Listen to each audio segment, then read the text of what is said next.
Party people, what's going on? This is Timadre Marsh. I'm the founder of BlueDeathValley.com, and I want to welcome you guys back to another special episode of Inside the Valley, the podcast that's devoted to relentless coverage of A&T football.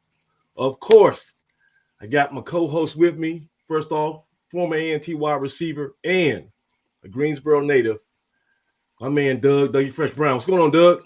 What's up, guys? Aggie Pride. We back. We still streaking. Aggie Pride for sure. And of course, the brains of the operation, my right-hand man, A&T insider for over 2 decades. He's also been a consistent beat writer on BlueDeathValley.com, and he's the current president of the Greensboro chapter of the AAF. Brains of the operation, Mr. Craig Turner. What's going on, Mr. President? Not much, guys. Aggie Pride, how y'all doing tonight?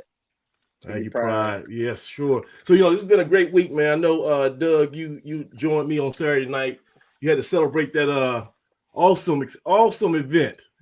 And I'm not talking about our anniversary. That was wonderful. We definitely want to give a shout out to our better halves. I'm talking about that Houston Astros World Series win. Come on now, let's give it up. Let's give it up for the Astros. Come on. What? Nah. We're not gonna get on here and do this. If you want to celebrate the Aggies win and the Aggies streak, really, we're not doing that today. What are we talking about here, guys? Listen. That was one of the greatest World Series runs of recent history. We got Dusty Baker's his first championship. You know what? I'm not even gonna listen to y'all guys. We got a correspondent who was live on the scene in H-Town this week. I want to bring him in there and give us an idea because Houston was kind of like the center of the universe for a couple of days. So let me bring in somebody special who knows the lay of the land back there who can school you clowns. Let me bring in former A&T defensive back Timadre Abram. What's going on, T-Mod? How's it going, man? It's a blessing just to be back, man. Love what y'all do, man. Continue to keep striving and keep continuing this thing, man. It's creating an outlet for just former athletes of A&T football. So it's all love. I can dig it. I appreciate that, man. But you listen, you are right in the mix of my hometown, Houston, Texas. You were there this past week when the whole World Series was going on. Give me an idea. What was it like down there in H-Town? Well, it was absolutely crazy, man. For just the Stros to just win the World Series like that, man. The city, it went absolutely crazy. The roads were blocked. People were climbing on stuff. They were just out there going crazy, man. So it's just a good sight to see. And you see those two guys to your right at the top. He's a hater. He's a Lamb Braves fan, so he's sad. And then the guy to the bottom is really mad. Like he's really mad because his team got swept on the way to us win the World Series. So Yeah. But so did you get a chance to do any of the celebrate? I know they had like a big old parade on Monday, and shut the whole 2 million people came out, shut the whole downtown down. Did you get a chance to be a part of that? Man, actually, I've been on the back end, just okay. Out, man, trying to stay out the way, just focusing on what's important, trying to reach that next level, man. So it's just been real humble, and we're just working on something better right now. But it was just good to see them win like that. But the city was definitely packed out. The parade was definitely crazy. It was all over the news. Yeah, it was just a beautiful sight to see, honestly. All right, that's cool. So look, we ain't missing nothing. We're gonna take a pause on the Astros talk. But I really want to bring you in back here because of your football expertise. A lot of people know you were a former A&T defensive back, one of the best that came through here in recent memory. You got a couple Celebration Bowl rings to your credit, and you know a little bit of something about the whole secondary position, especially under Coach Washington. Have you been able to watch some of the A&T football games this year, even though you're in Houston? Yeah, absolutely. I've been able to catch a couple games, and it really seems like this team is progressing each week. This is not the same ball team that we've seen in week 1 up until now. So as a former Aggie alum, man, it's beautiful to watch and beautiful to see just the growth of the team right now. Right. And Craig, me and you were talking earlier. We were saying this, you could tell that the development of the secondary that's been taking place this year, especially compared to last year. So T-Mod, we brought in this new guy. Karan Prunty. He's a transfer from Kansas, and he's been starting since day one. He actually had a rough afternoon last week. He had 3 personal foul pass interference calls against him, but he also responded and had an interception. So just give me an idea, because you played that position. What is it like to have a short memory? Because you might have a play go against you, but then you got to turn around and try to get it back, right? Correct. Yeah, you have to have a short-term memory loss when it do like in a defensive back. Yeah. Being able to bounce back and respond back is everything.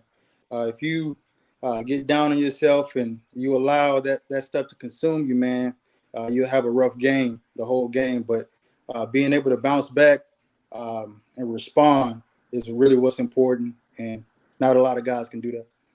And Doug, so Prunty has kind of become like almost the ball hawk for the team this year, right? Because I think he has 3 interceptions now. Yeah, he's got 3. He's got 3. But Aaron Harris stepped out there and got 2. Right, he's catching up fast. Yeah, and I think he may have 3 on the year or so. But those guys are getting better and better each game. And getting those reps, and those are important, man. And you talk about being a ball hawk. I know you're talking about that one play where the ball was in the air and there were 8 different guys around, and Prunty just reaches in there like it's the Matrix, pulls it out in slow motion, But that's just him being a phenomenal football player, phenomenal athlete, and just seeing the ball, making a play. So those guys are getting better every snap, every play, every game. So that's what you want to be. You want to be improving every game, and you want to be your best late in the season. So kudos to the coaches and the rest of the coaching staff, the defensive staff out there who got him here, and he's here making plays, and he looks happy. He looks happy out there making plays. So got a chance to holler at him after the game at homecoming, so gave him some encouraging words. So he's a great kid, man, and I'm glad he's in our system. And so T-Bot, on a couple of those interceptions, those pass interference calls, it was like 3rd and long, and what the opposing team did, they was just pretty much just throwing jump balls, and they was throwing them short. So how do you what do you do when you're covering a fade route, mm-hmm. and the quarterback deliberately throws the ball like 2 yards short, and then the defensive back, he's going to try to make a play through you? Is there anything you can do about that? Absolutely. We call it 3-step. So instead of reading the receiver, we get the quarterback read. And normally the first 3 steps of the quarterback is the first read when it's like a check down or anything short. Oh, okay. So a lot of times what you saw from me, a lot of times what you saw from Matt McCain, we were taught from Coach Washington this 3-step technique where we would just drive on the ball. And if it's a fade route, you still see the ball coming because you still see the progression of the quarterback when he takes those 3 steps, and how he, angles his shoulders to show that it's going to be a fade. So play on the ball. Because I remember Norfolk State, it was homecoming, Norfolk State. That's when you got like a spectacular interception. And I think that was on a fade route too, right? Absolutely. It was actually, fade and go. Oh, okay. Try to get him in that corner of the end zone. They had actually ran that same previous play the play before, and they had got behind me. So what we did, we took a timeout. I had Richie Kittles on my side at the current time. Okay. And we had him stay low for anything that's short, and then I take off on anything that's going overhead. And that's how that play kind of progressed. I already knew they're going to run a double move. So by the time the quarterback threw the ball, I was already gone. All right. So at some point you have to take your eyes off the quarterback, right? You got to turn and run, right? Absolutely. You have to see both. Right. So is it almost like a timing thing? Like you 1, 2, 3 steps throw. I mean, like how do you have that wherewithal to turn your head the right time so you can make a play on the ball? Because I think that's what the problem was with Prunty. It was that he did turn his head. If you look at the video, he did turn his head. It was too late. Once the contact was made, that flag was coming out. Right. Well, as far as for him, I didn't get a chance to actually see, the personal foul or whatever it was. Could you kind of go through and kind of explain how the play went down? Okay, so let me see if I can pull this up. Hold on. I think I have it. Let me see. 1 second. So I think I chopped it up, and see if we can stop the Aggie offense. High. That ain't it. That's not it. Hold on. That ain't it. Yeah, I got it somewhere here. And I mean, it's just you'll see it. This is the classic, fade route to the end zone. Those guys were trying to take a shot, trying to have something good happen. Okay, here's one of Adams' feet in this situation. 3rd and 10. The fade to the end zone, and it will result in a flag. Now that was the last one, and that was kind of egregious. I think the other two, the first one was not that bad. So this one right here, me and Doug always have this argument too, because this is a 3rd and 10, and he's playing to the sticks, and so I guess he. Now you just heard Timadre tell you the kind of technique he's been playing out there, and it sounds good, and I was all good for it. You were good for it. So let's not question the technique as much now. All right, it's about making plays. So. Okay, go ahead. So right now he's playing to the sticks, Timadre. Can you see that pretty good? Yeah, I can see him. And I guess he's gonna backpedal, and at some point, I guess he needs to look at this. So you're saying you really got not in position. Let me let you do your thing. So you saying he's out of position, Doug? That's what you're thinking? I'm asking you, is he not in position to make a play on the ball when the ball's in the air? But I digress. Adams' feet in this situation. Okay, so he's right there. He's turning right. So, you would think he understands that the ball is a fade route's about coming his way at that point. Is that fair enough to say? That's fair. Okay, and so now I think you just got to be an athlete, man, and just make a play on the ball. I think he kind of panics here. 3rd and 10. The fade to the end zone, and it will result right into him. The guy runs right in. Let me let our expert talk. Here's what I'll say. Okay. Here's what I'll say. During that moment, you do have to get skin to skin with the receiver. You do. Okay. You do. Okay. And you have to control him up into the fade route. Now, I'll say if you're gifted and you just want to play the ball, you can play the ball too, but you have to see the quarterback. It looked like in this position, he was more square and he was turned he made a man turn towards the receiver, which you can play it that way. Absolutely. But I think this one's not too bad. He definitely tried to make a play on the ball, but ended up just bumping too strong into the receiver. Let's watch one more time. Let's see. In this situation, 3rd and 10. The fade. See, I think right there when he just kind of hugged him a little bit, I think that's what the referee saw, and it kind of impeded the receiver's mobility. I think they're going to call that 10 times out of 10. I hate to say it, but, that's just – and I think he might have maybe been off balance, maybe got his feet a little tangled up, but, it happens. And like I said, he did bounce back later on that game and got a big interception for us.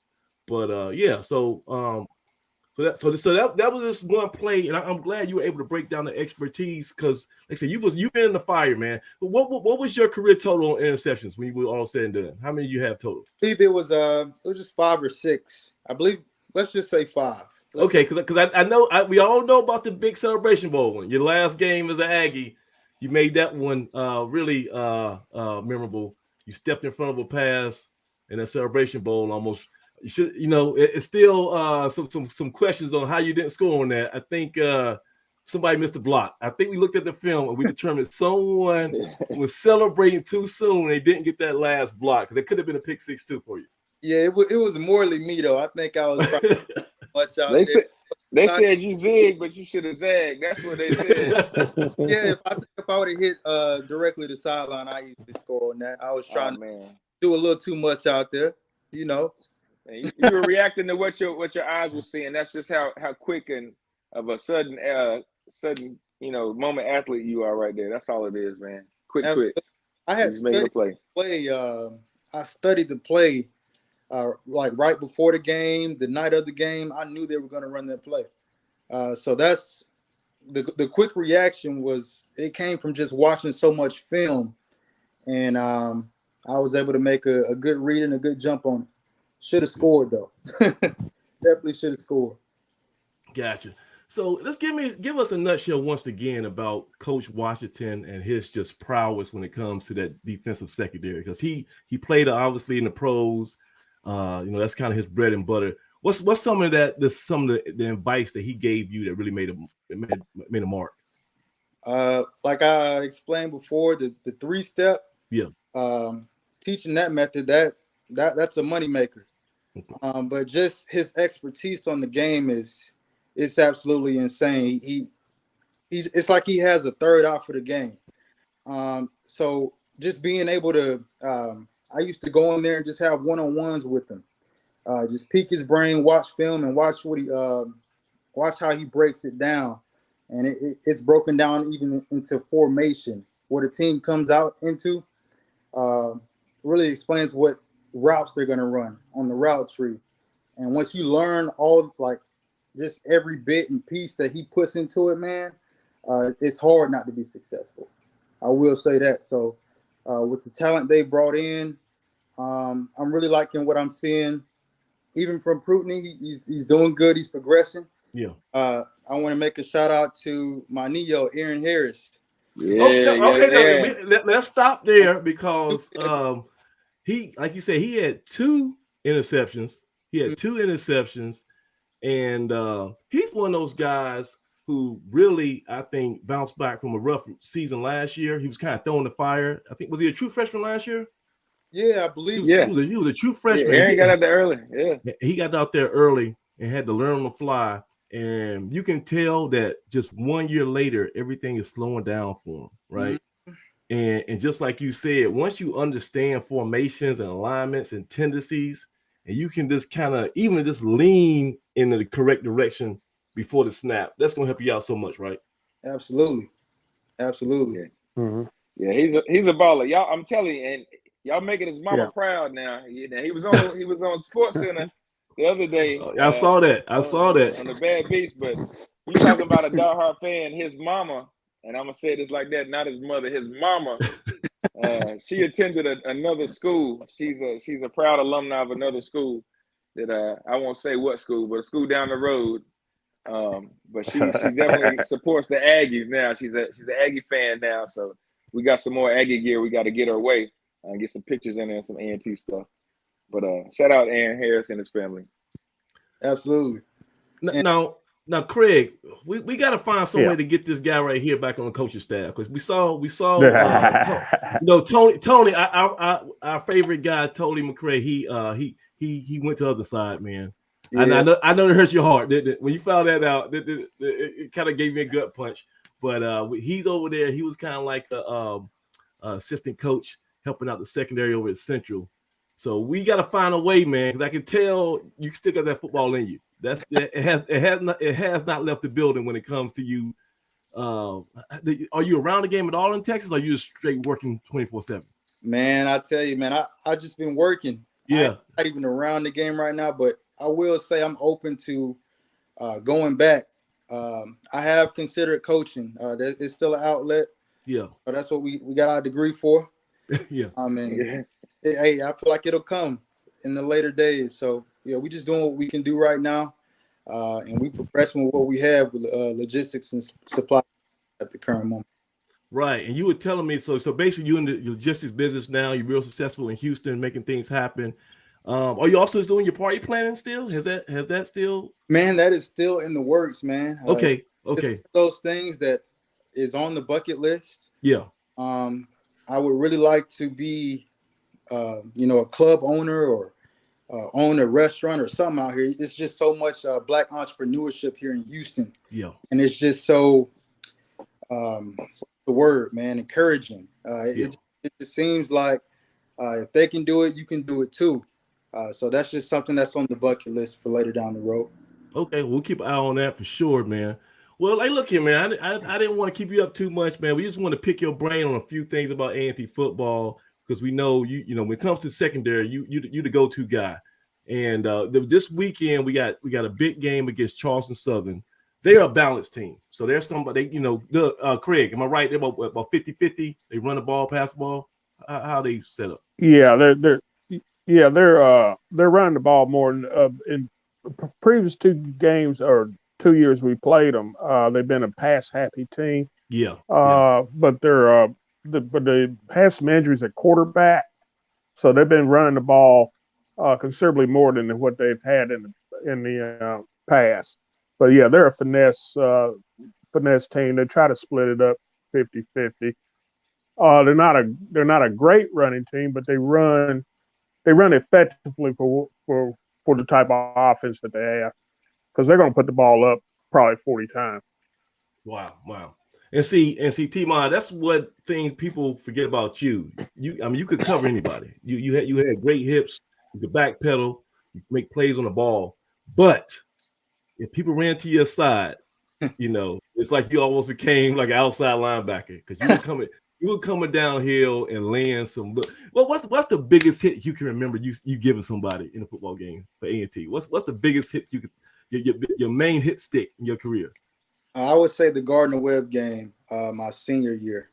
It was a big hit on the sideline. I believe they ran a hitch. Right. 3-step. I was there with them. So by the time the ball was there, I was there too. So yeah, we lit them up on the sideline, and the crowd went wild, man. It was definitely a exciting moment, and something that I'll never forget. Yeah, that was a big. I think I remember that play. Oh, one more question too. So right now, the one of the pet peeves, I guess, because we got a 6-game winning streak. Mm-hmm. So everybody, well, I ain't say everybody. A lot of people in Aggie Nation are happy with kind of like, wow, it's going good. But one of the things that the naysayers can still point to is the penalties. We had 13 penalties for how many yards was it, Craig, last week? Something crazy. 100 or something. I don't remember. Yeah, it's like 115. I wasn't. Oh, it was bad. So tell you in a sec. Yeah, find it out for us. But so right. It was double-digit penalties. Okay. And that's been kind of like the ongoing narrative for a while now, right? In your opinion, is that something just systemic to Washington and his regime, or is it? I mean, like, how can we finally get a handle on that? In your opinion? Honestly, yeah, the same team I was on, we had an issue with penalties as well. Right. Okay. So I can't really say. What I will say is, oh, it's a true sir. Yeah. But at the same time, I feel like it really doesn't have anything to do with Coach Wash, but it more so the players. I feel like they're in the game. They need to tune in and make sure that they focused to the point where less mistakes happen. Coach Wash always teaches the team that makes the less mistakes wins the ball game.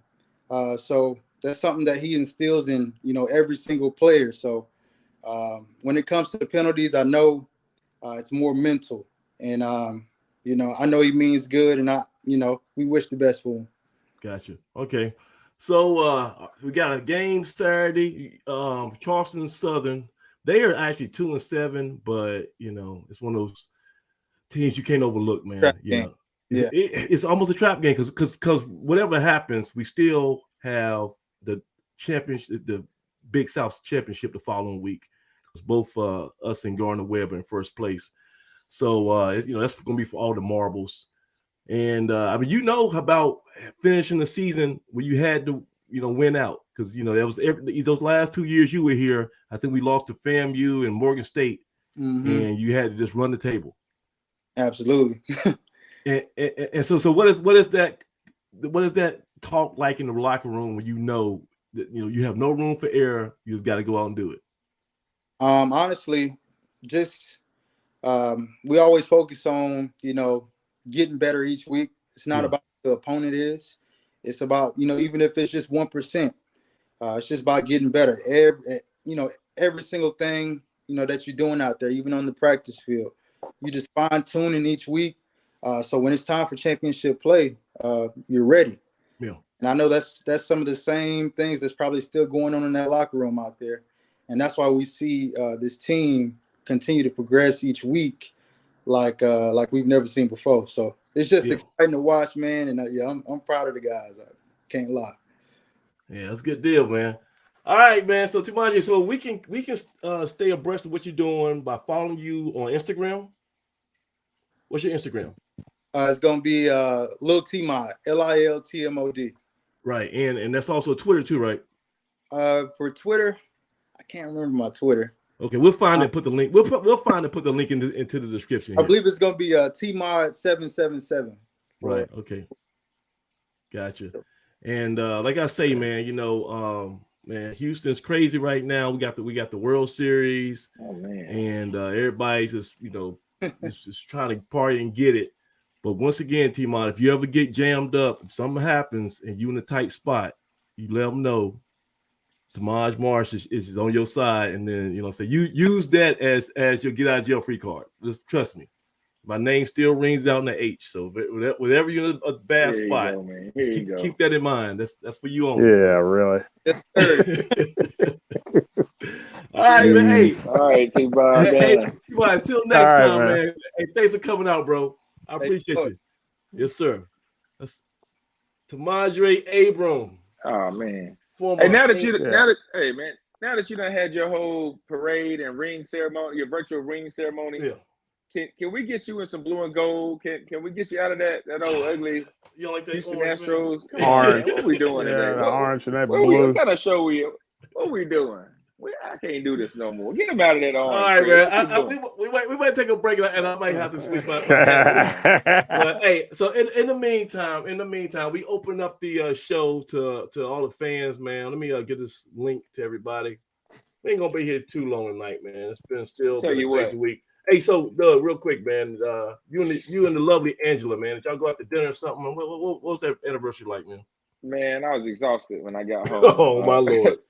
My aunt took my keys home when we left the tailgate, so I was already planning on being the last one out of there, but I ended up having my keys stuck in her car, so me and the brother-in-law, we just sat out there till she got back. So when I got home, man, I hit the couch. It was a wrap, but she understood. Like I said, you married Brown, you know what you signed up for. So we still celebrate. We celebrate all month long, right? We celebrate all month long. That's it. Craig taught me that. Every day's the anniversary. I got it. I can dig it. Every day. So so we had a nice game on Saturday. And I gotta be honest with you. That was at really no point. Well, that was one point where I was like, oh, it's getting kind of tight. But the way we responded after they got, I think, down, they got within 21-14. That showed me everything I need to know about that, our team on that day. And I mean, we weren't going to be denied. And, I think like I was worried, we came out a little flat, which is to be expected. You can't have that much of an emotional push on homecoming and then harness that same energy 7 days later. It's impossible, right? You just got to find a way to kind of grind through it. And we found out afterwards that we had like 12 guys who were diagnosed with the flu. So that ran through the program all week, and then 4 guys end up being held out. And I don't know which 4, but I think was McNeil one? Remember McNeil? Was he one of the guys? I don't know if it was injuries. It's always something. McDaniels was out. Yeah, that's right. Yeah, so Jermaine McDaniels was out, right? And then I think Fowler was dealing with it because he was kind of, just kind of struggling to get through. Oh, there were multiple guys. Guys in the secondary, Sumter, I think was down. I mean, a lot of guys were just battling through it, man. So, and Doug, that shows you the resiliency of this program. Because I mean, if any time you want to take a day off, say, well, this is a non-conference game and team is 1-7, but we still had the fortitude to score 49 points. That's the crazy thing. Season high, which Craig said it before. We one or two things, we can come out flat, or we can come out and like we hadn't missed a beat, and we said it may be somewhere in between. It was kind of both, right? We got out kind of shaky start early on, just because like you said, it was dead. Even the announcer said it was dead on the broadcast. It's in the stands, right? The atmosphere we took off and looked like the team that we knew we could be, and we were a hair away from really blowing that thing wide open, before the penalty hit. And then, then football happened, right? Then we had a football game, but all in all, it was a good performance, definitely coming off of G-Ho. I mean, we talked about the show last week, how we felt on Wednesday like it was, we were just still down and still not feeling like ourselves. And, it was going to be Saturday before we knew it. So early kickoff, 12 o'clock game, those are always tough. And so those guys played hard and took care of business. We talked about Norfolk State and the challenges that Odom would bring when he stepped in to Aggie Stadium. So they were ready to play. They brought their hard hats and gave it their best shot, and we still were able to come out victorious and score as many points as we did and kind of control them early on. It was great. But one thing I was disappointed in, I gotta say it, and it's just coming from an Aggie fan, and we know that fan is short for fanatic. Yeah. They hear those boo birds come in. But before I get started on my mini rant, let me come out and show my support for my guy. I'm gonna bring the shirt back, Coach Wash, man. Because okay, I can dig it. He had a tough week last week. Definitely. Yeah. But they hear those boo birds come out from some Aggie fans, and we know fans is short for fanatic, right? I guess we were being fanatics out there. At this point in the season, what this team is kind of accomplished already, and the trajectory we're on, and what we're trying to get accomplished, man. This is when we need to kind of steer away from being Aggie fans and get back to being Aggie Nation and being Aggie supporters, right? We should be all-out supporters of this football team and this coaching staff and where we're going. We score the most points we scored all season. Again, we're playing against the OMAC opponent, and I already told you early in the season, we play at MAC school. We're gonna have some penalties, all right? It is what it is, right? Some of the guys get penalties. They've been getting penalties all year, right? But I'll trade that. I'll trade one of Prentice's PIs for his interception that he made, right? One of the best interceptions we had all year, and we're gonna have a couple offsides or false start penalties. We still didn't have a bunch of personal fouls. And the guy that we did have it from, that's not in his character, right? So, and you know what? And Doug, I got an explanation on that. I got you. Hey, before we go into that, let me bring in 94. He's been that way for a second. 94. Bring in 94. I want to get him in on this for sure. 94.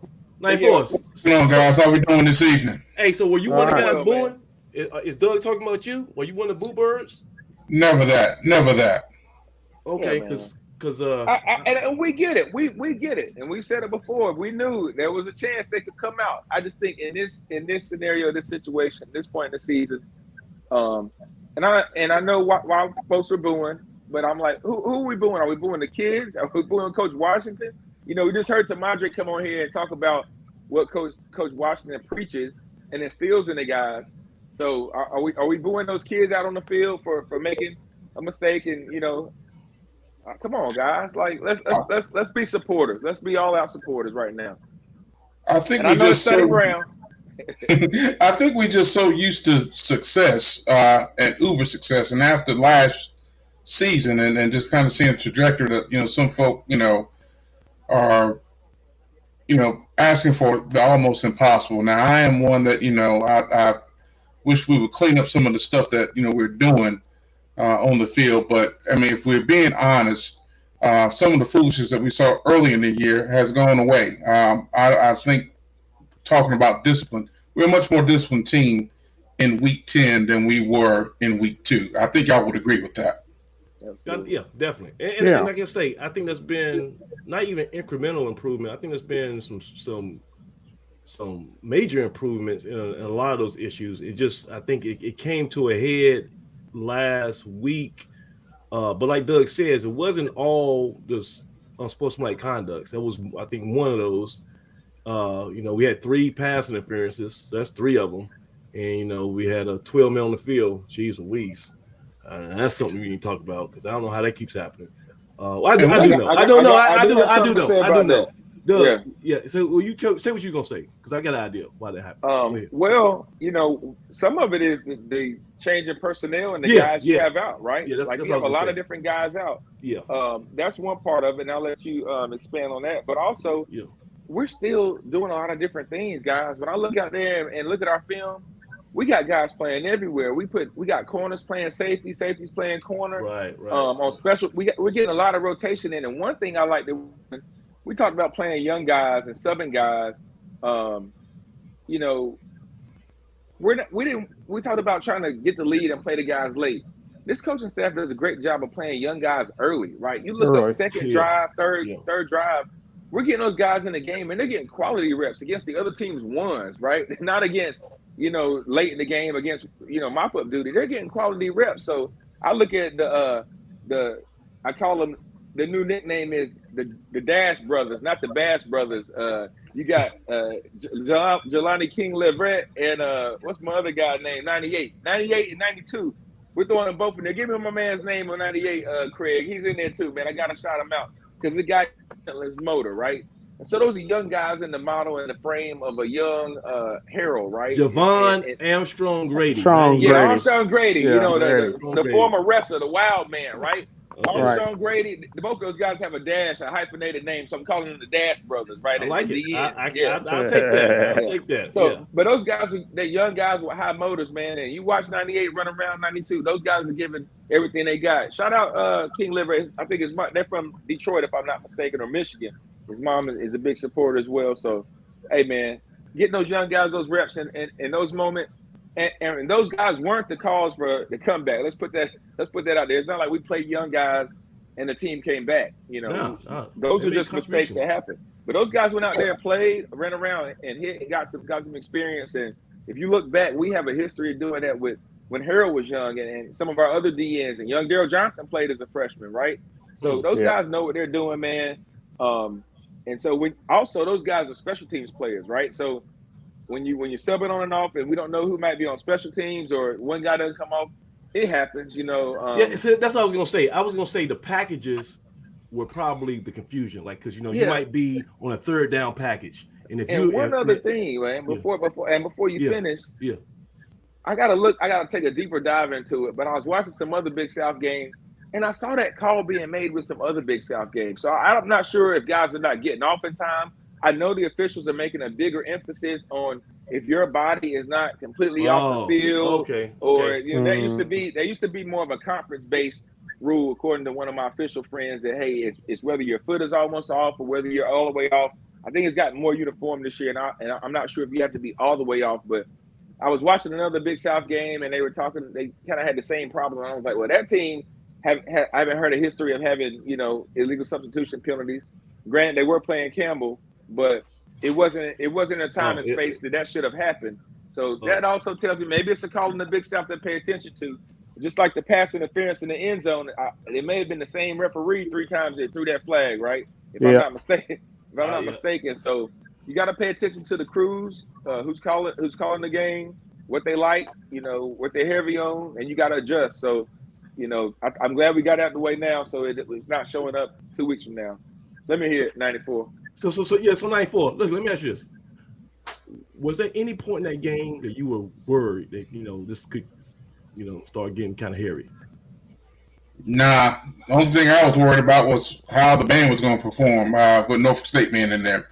The guys are locked in from every indication that I'm looking at and everything that I'm seeing. The guys are locked in, and they know that we've got something, bigger to play for. And I think the focus is there. I think that we built a lot of character from the first 3 games of the year, and I think everything, looking at it, from this vantage point, has been built, for winning the conference championship. So, no, I wasn't worried.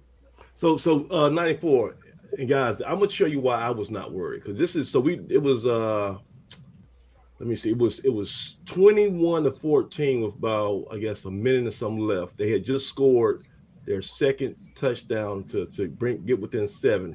We jumped out 21-0, I believe, and then I think they had that 12 men on the field, and then that led to a scoring drive, and they got the ball back and scored again. But look how we respond, and look who is leading in this response. Later on today, Campbell will play Bryant.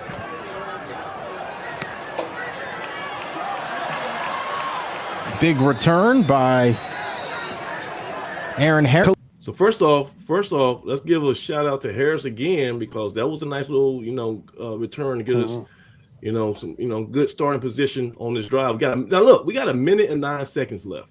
right? Right. Usually, this is when you just kind of hand the ball off and, you know, maybe try one shot of here and then just go into the halftime and regroup. You know, you got the lead. You don't want to do anything silly like have another turnover and Norfolk State tie the ball game up right before the half. So you have to have a lot of trust in your quarterback at this point if you're going to take any type of shots and be aggressive. Don't you make the big bucks? So Jalen Fowler will get to work here with 1:09 to go. Looking, drops it off. He's got Tootin, takes his time. Some blocks set him up, and penalty flag is on the field. I love that play. That was a little screen pass to Tootin, and they called Wilson for a hold. I didn't really see that from my end. I like that play setup, man. What you got to say, Doug? You think it was a bad call? Well, you know, as I'm sitting here thinking about it, Norfolk State had 3 penalties on the day, and I'm still looking at this whole. I don't think we're. Let me see. Fowler will get to work. I guess it's on the center. I don't care if it's a hold or not. That's 9 to go. No, he fell down. He just fell down. Y'all see that? He just fell down, and they called that a hold. We all saw the picture on Blue Death Valley of Caleb Jones being hog-tied by the guy, and I'm sure Norfolk State had drives where they had 3 penalties in the drive. If they could have called holding 3 times in a row if they wanted to, but I don't know. It's another thing to make me question. All right, so I'll leave it at that. Let's look at the center. Let's see what he does. If he does anything egregious. So Jalen Fowler will get to work here with 1:09 to go. Looking, drops it off. He's got Tootin, takes his time. Some blocks set him up, and penalty flag is on the field at the 31. This one is probably coming back. Penalties on the North Carolina A&T side. So they called the penalty. We get pushed back. Now we got 59 seconds left, and it's first and I guess 20. Usually, this is when you just say, "Look, let's just start heading out to the locker room. You know, we're up 7. Let's just regroup." But there's a little bit something different about this football team, this coaching staff, and this quarterback, and just how they're confident in their abilities and their scheme. And I dare say, we feel like we're a quick strike offense now. We feel like we can score. We can go up and down the field on anybody. First down and 20 for the Aggies at their 22. A&T this season 1-1 against teams from the MEAC. Here's Tootin. He'll break free from a few tackles. I can't say enough of just how important that is for you to be able to do a draw handoff to the delay to your running back and get 10 yards back right there. So you just got that holding penalty back in the running play. And now also, Craig, what was the biggest gripe we used to have on this coaching staff for years? That one thing they did not do well, clock management, right? You're right, clock management. We always said they wasted time. They didn't know situational. But look, 47 seconds left, and these guys just executed this perfectly. And is brought down at the 39. When is his feet churning? Got a lot of that penalty yardage back. Play action. Fowler surveying, throws. That one is complete down to the 40-yard. All right, now hold on a second. Hold on 1 second, gentlemen. 94. I need you to help. I need your help one more time. Oh man, he only 94. 94. I need your help one more time, man. Please read that screen, please, for me. 94. 94. I'm going to read this just for the benefit of our audience, but I ain't apologizing for nothing tonight. Listen. Can we agree? Can we come to a consensus that was a dime? Did you see that pass? It was a beautiful pass, but let me say this though, just real quick. And you're right that Jalen has turned the corner, but a quarterback's best friend is the running game. Oh yes. That is the biggest improvement in Jalen. That is the fact that he has a running game this year that he did not have last year to rely on and depend on. And when you can do that, it opens up so many other things for you. At 94, that's a great point because I'll show you some stuff later on where he has a slant route anytime he wants it. a slant route anytime he wants because they're loading the box to stop that run. So and look at where that pass was completed right there. I didn't mean to cut you off, but look at where that pass was completed. A lot of us have been fussing and arguing about not working the field. Play action. Fowler surveying. That's a seam route. But you know what? And maybe the coaching staff didn't trust him to throw that deep seam route like that in years or games past, but they trust him now. And he earned that trust by putting that thing around the money. That's a tough play. If you overthrow that, listen, if you throw that behind him or overthrow Craig, you remember a couple years ago we were in South Carolina and they overthrew a seam route and McNeil intercepted it and turned the tide. They were almost about to come back, and they did that same play, a deep seam, and they overthrew it. McNeil caught it, ran it back for about 10, 20 yards. It's a open receiver, but it's a tough throw. So, it's a tough throw. Yeah. That one is complete. Has to be perfect. Down to the 40-yard line. So now we're down with 34 seconds left. We're down to the 40, and it's in just 2 plays. Tamon Cook getting in on the action. Yeah, Cook runs that seam route on all goes and just settles down in that defense, makes a big catch. Again with the play action. Fowler this time connects with Leslie.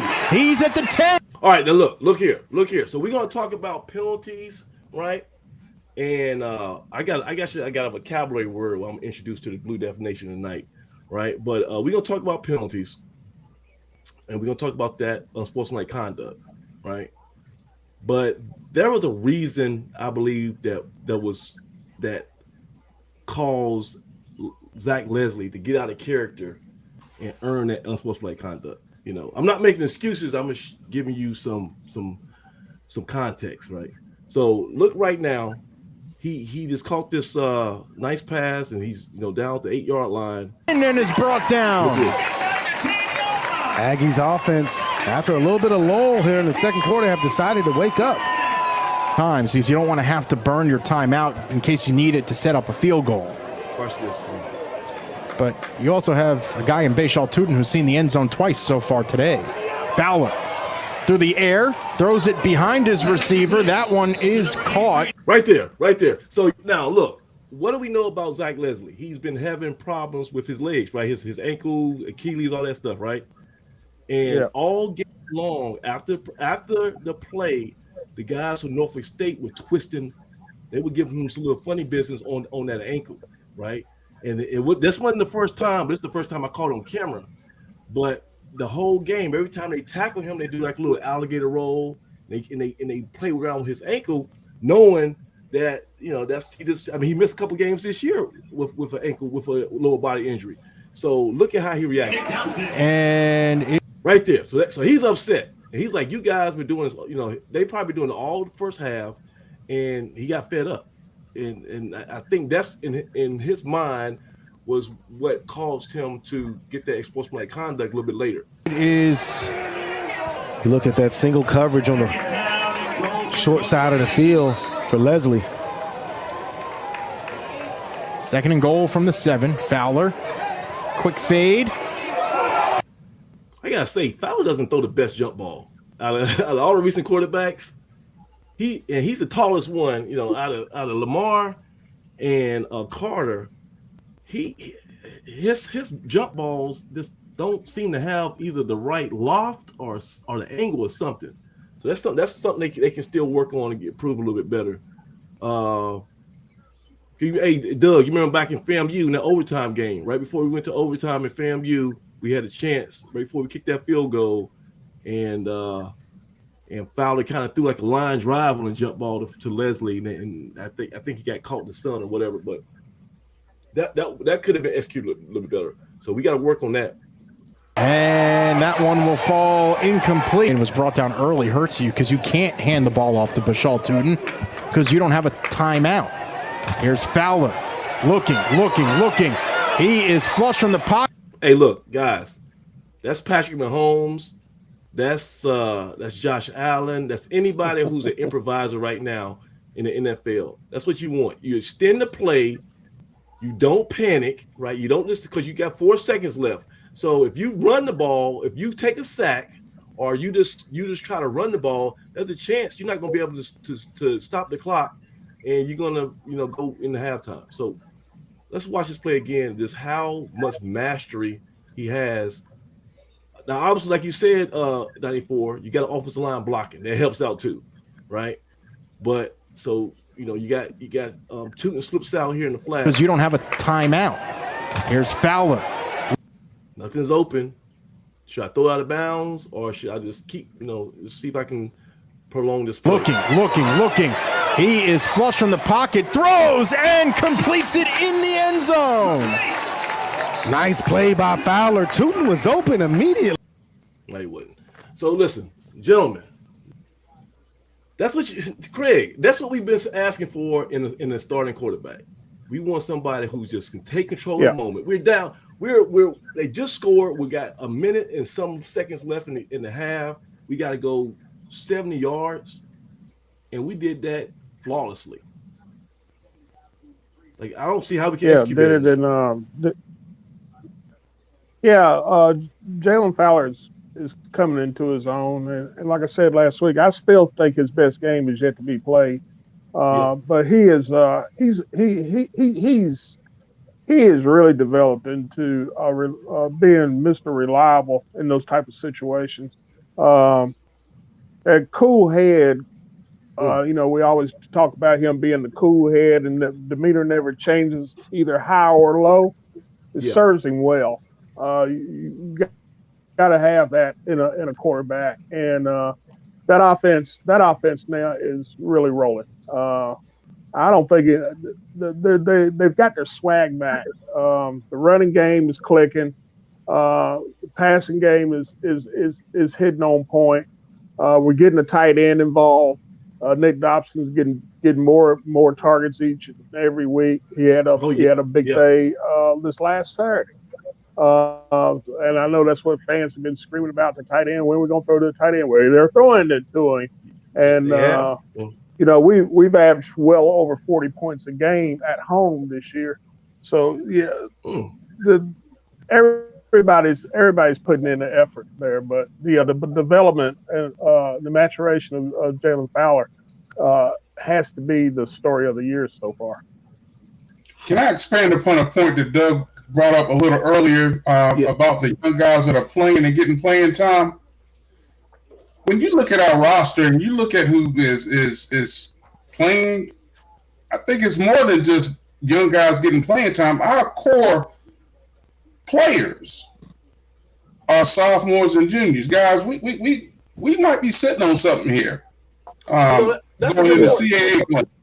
That's a good point. Hey, Dave, I see you down there. But 94, hold tight real quick, Dave. So 94, we got senior day this Saturday, and I'm not sure how many guys are going to be walking. It's always you go by that website, you kind of rolling the dice. You don't know what is accurate, so I'm assuming. Okay, let's go through it, Doug. We think how many guys you think is going to be? I don't have my roster in front of me. Yeah, because I know probably Harold. I know all the graduate guys for sure, right? And then Stuckey, and then McNeil, right? All those guys, Fowler. But like you say, there's going to be a ton of people returning next year who've already logged major minutes under their belt. So like I say, if you want a scenario where we go into the CAA with some serious momentum, how about we run the table, get that Big South championship, and then have all these young guys come back in with that under their belt, and I like to see that 2023 team. But man. Hey, so 94 real quick before we let you go. I'm gonna bring on Dave real quick. Halftime, man. We had a somewhat surprise to me. We had a controversial halftime. Because me and you were sitting next to each other in the stands at halftime, and I thought, hey, that marching machine brought out they had a new theme for this weekend. It was called the technology show. So Golden Light had the old glittery costumes and everything, and they highlighted the Cold Steel drum line. I thought it was awesome, and it seems like everybody else thought it was terrible. Like it was just we got embarrassed by Norfolk State. What were your thoughts on halftime before we let you go? Well, going back to what we talked about, and let me qualify this by saying, number one, I am biased towards our band, obviously. Yeah. And number two, I am not what you would call a music aficionado, so to speak, in terms of, what band life is. Right. All that said, as I told you at the game, I kind of looked at it as a prize fight. In order for you to get the title, you got to knock the champ out. Now, Norfolk State has a phenomenal band. They gave us some body blows and probably had to get our cut man in, but they didn't knock us out. And you got to knock us out. From my vantage point, our band is made up of musicians. And I think about, let's make a comparison to Ringo Starr. I guess he was the drum man for the Beatles. Yes, sir. Compared to Prince. Our band is Prince. We got a lot of people who are multifaceted, can do a lot of things. And that's what our band, program is. So in my mind, it was a great halftime show. I think Norfolk State put on a show, but they didn't do anything that topped us from my vantage point. And like if I'm like an Olympic judge, I'm gonna give points for creativity, showmanship, right? Because at the end of the day, this is what I think a lot of we call them. What's the word, Craig? Band geeks? Is that what the word we're using now? Band geeks? What's the official? Yeah. Band heads. Band heads. Well, a lot of band heads forget is that the number one purpose for the marching band is to perform entertainment at football games, right? You have to entertain the football. I mean, that's the only. That's if we didn't have a Division I football program, the marching machine would not exist in this current format. It would not be the machine it is right now if we didn't have a football team. Okay, so that's their primary purpose. They do a lot of great stuff. They tour, they do parades, all that great stuff. But the main thing is to perform and entertain at the football stadium. And I think Dr. Ruff understands that because he puts on a show. And so I heard about, people complaining the band didn't do this at the, back and forth, and they didn't do this they didn't battle. Like, I don't understand what that is. But when they got for halftime, right, and they got a crowd on both sides, they had the most entertaining show. So that's why I had to defend the marching machine. I don't understand what everybody else talking about. But maybe we get some band heads. You say not band geeks, is that correct? It's not band geeks, it's band heads. That's band heads, yeah. Band heads. So we can get some band heads to come in there and help and join the show. But hey, so 94. We're gonna let you go, man. We're gonna get Dave in here. But I guess we see you at the stadium on Saturday, right? High noon. Rain. The rain will be gone, and we'll be able to get it in and get another win. All right. Well, we check you out. Thanks for joining us, man. Appreciate it. All right, guys. Aggie Pride. Aggie Pride. Aggie Pride. Hey, Brian. So, Doug, you got any thoughts on that band? Because I know you kind of close to it, but I was taken aback by some of the criticism I saw. What were your thoughts on that? There was a lot going on this week, but just strictly on the field, Norfolk State had a great show. They had a good halftime show. Auntie had a good halftime show. Depending on what your preference is, I'm definitely biased, but I definitely got to give the Legion some credit on their show. In the stands, the stands battle, I got to give it to the Aggies, man. We really took it to them. Sousaphone section was really bringing the thunder. It was bringing it. Shout out to those boys. Coach Steele did their thing. So Scream Machine, all them boys, all the different components of the band showed up for their stand battles. Fifth quarter, I think you limited to 3 songs, so we gave them our 3. They gave us their 3, and we sent them on up out of Truist. But that was a good battle, man. Dr. Rep, like we talked about, our thing is creativity. Our shows are gonna range. You never know what to expect. Uniforms were awesome. Uniforms were great. I was down on the sideline checking out the show, and both bands sounded amazing, man. No lie. Both bands were great. The camaraderie was great. most of the time, except for a small dust up where I ain't see that. The Norfolk State dance line thought it was a good idea to kind of mimic some of the Golden Delights 8 counts and throw up some of the Golden Delight signs and stuff like that. So that wasn't so cool, from a HBCU dance line, a collegiate line. Yeah. So that's not gonna sit well with some folks, and I'm sure next time we get with Norfolk State, it won't be any question as to which band did their thing. So there it is on that note. What's up, The thing about the band. What's up, man? What's up, Doug? What's up, everybody? The thing about the band, I watched the show. I can understand why the criticism was there. It was a dope show. Really? It was because it was a dope show, but you have to be in the know to get it.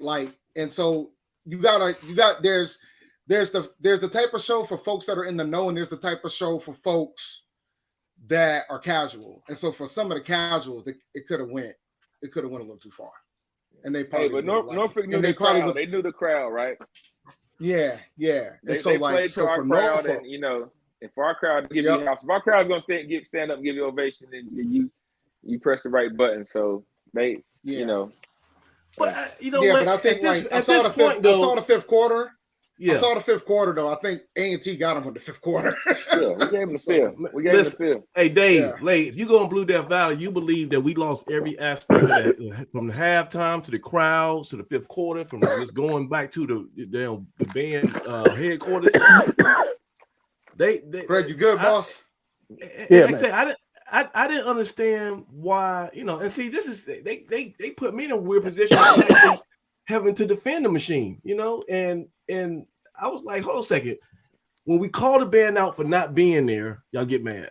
And then when I say y'all did, when I think y'all did great, then y'all, you're like, nah, we did terrible. We're too soft. We don't back. I don't get it, man.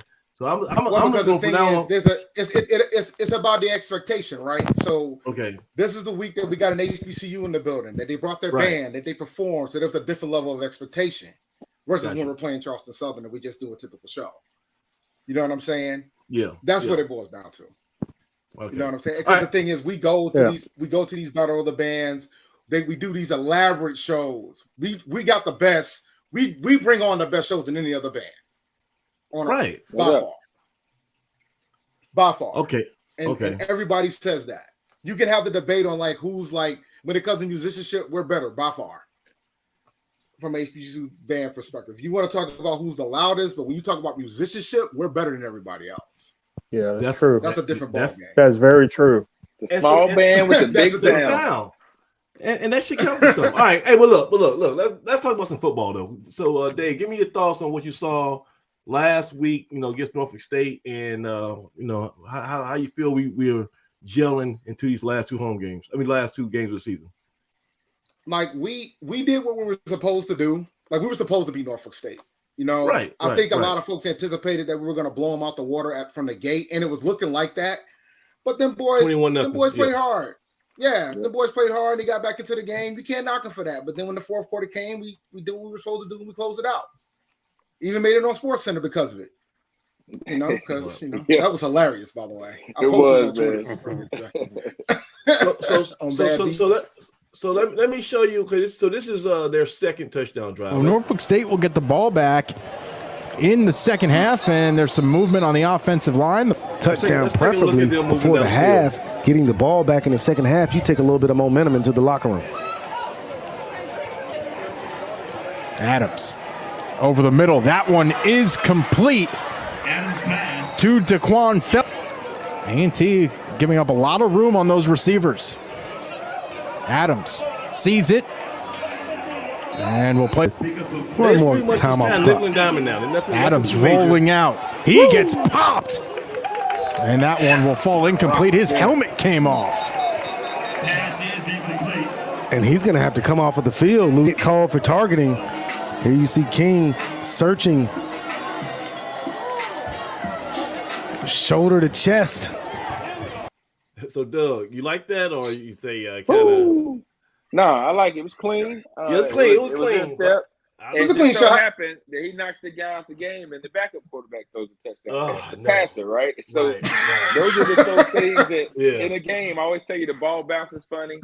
That's just one of those things that happen in the game. If he don't knock that guy out of the game, I guarantee you 3rd and 7 with the less of a passer who just got knocked out. Hey, maybe he doesn't convert that first down, and they don't go on the score, and we go make it 28-7. I mean, that's just football. So, but no, I like to play. It's an aggressive play. He thought about it. He ran through him. He got his head out the way. Hit all shoulder. It's close, but hey, ref didn't call it. We didn't have 14 penalties. We had 13, so I'm okay with it. Now let me get. We're over. I am not okay. I want to be on the record before you guys go ahead. I'm not okay with 13 penalties. I do not believe in practicing bad habits. Penalties are bad. We need to clean them up. I just want to get that out there. But we need to clean them up, but I think we're overstating it.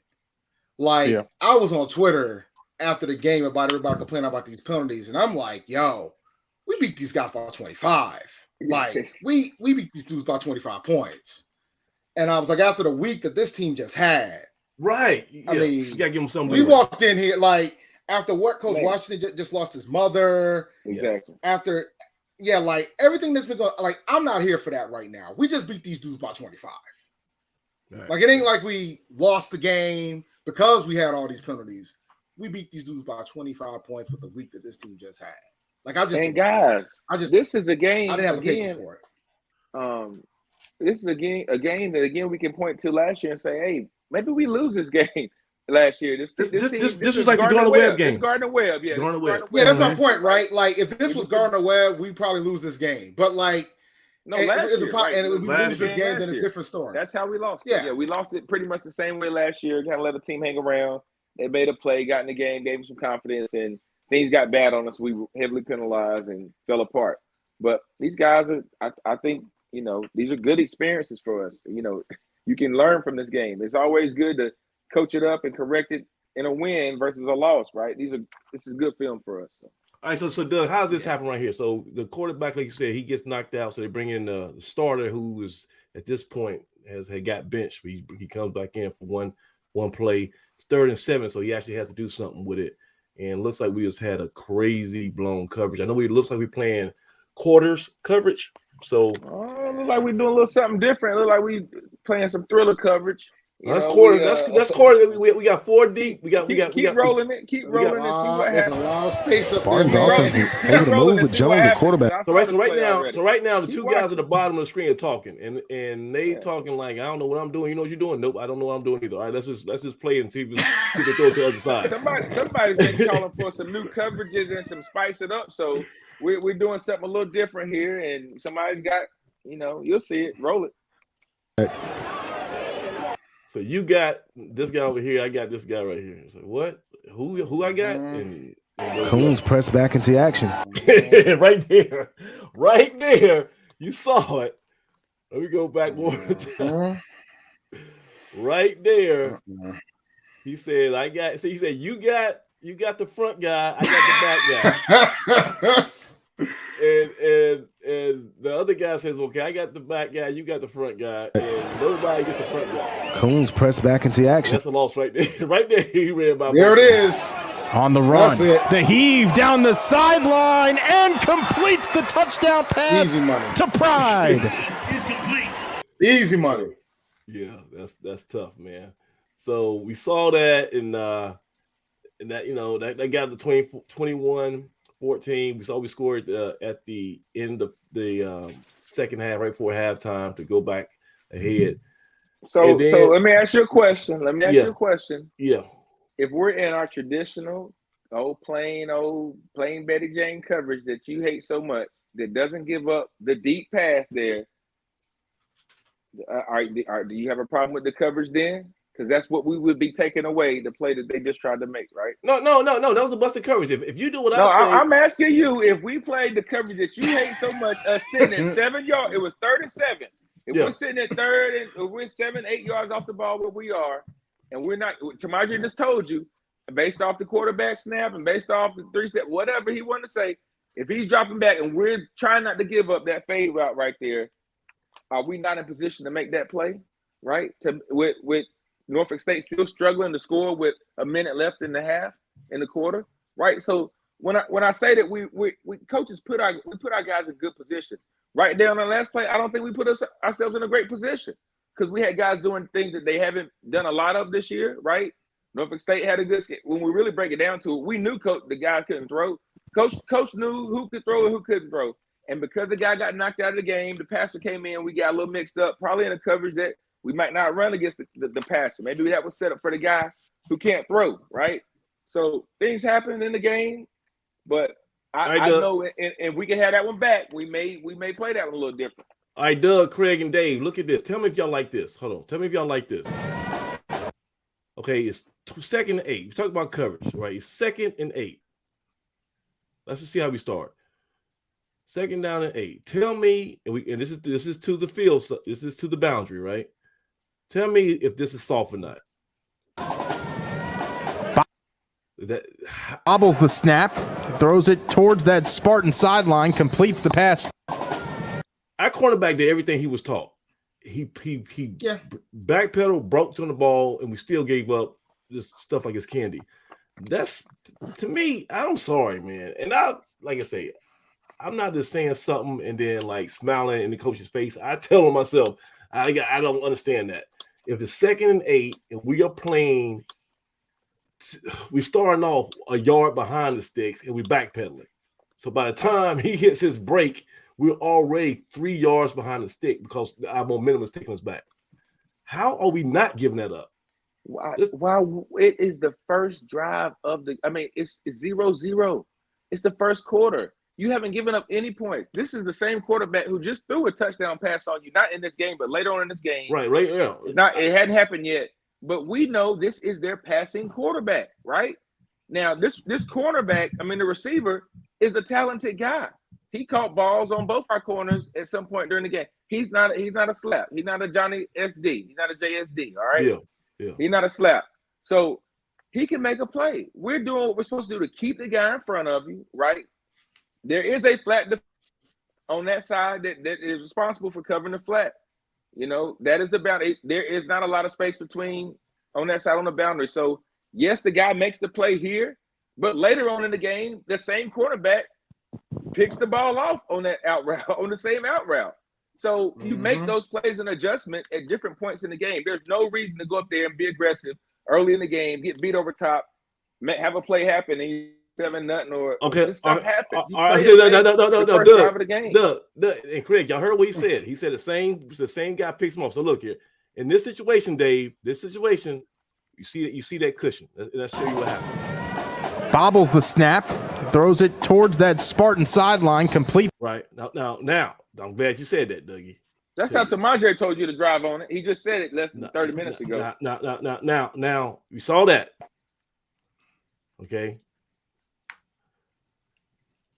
Yo, Samaj got all in Aggie territory. Samaj got all. Now watch that. No, Dave. Tell me what you see. Dave, tell me what you see.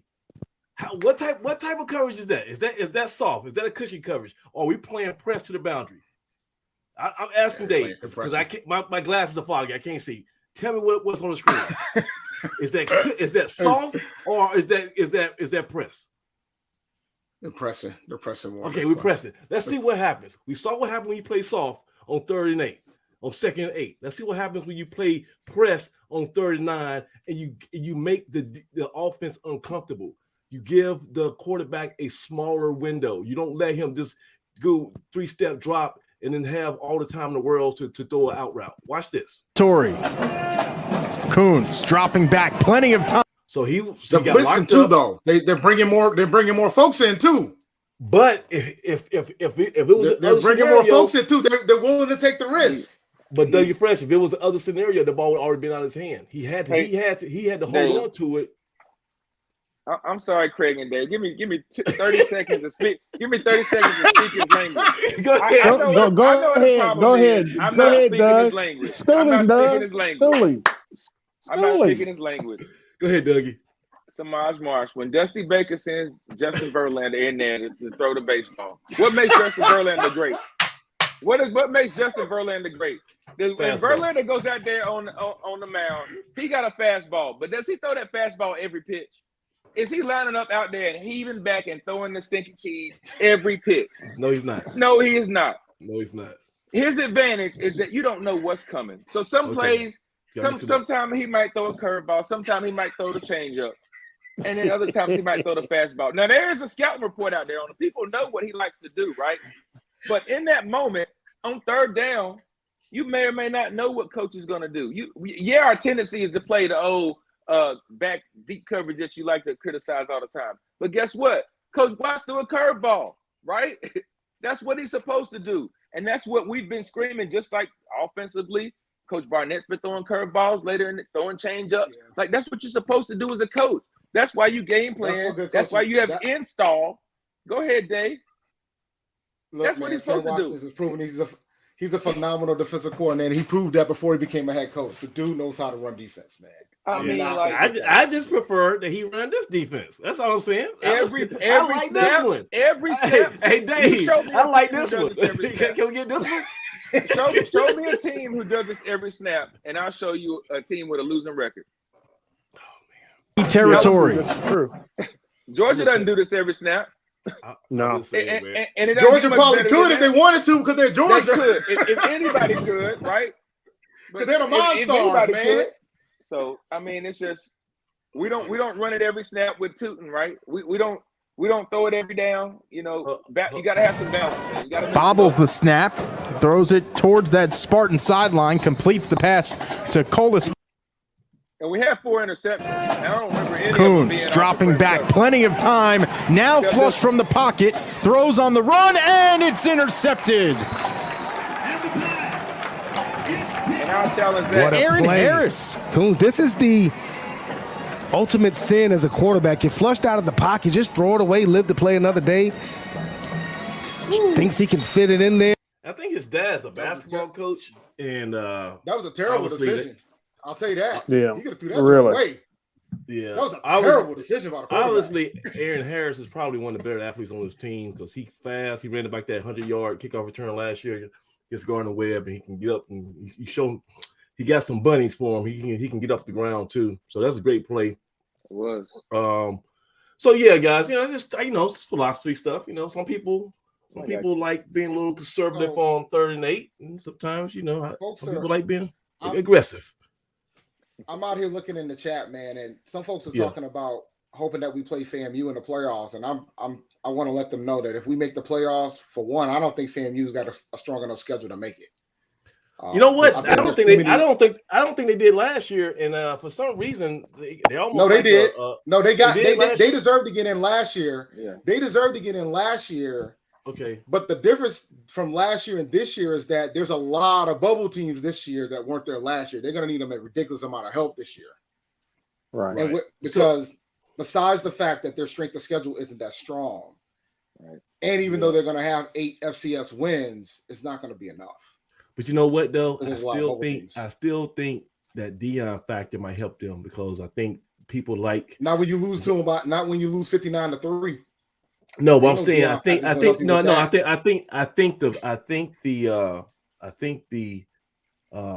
playoff people want to see another HBCU in the mix. I think they think that's a draw. Or they might travel. I don't know.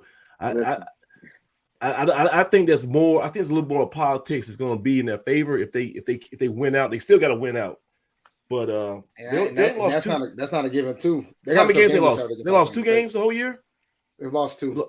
Yeah, that's gonna be tough to keep them out. They only lost 2 games. I don't know.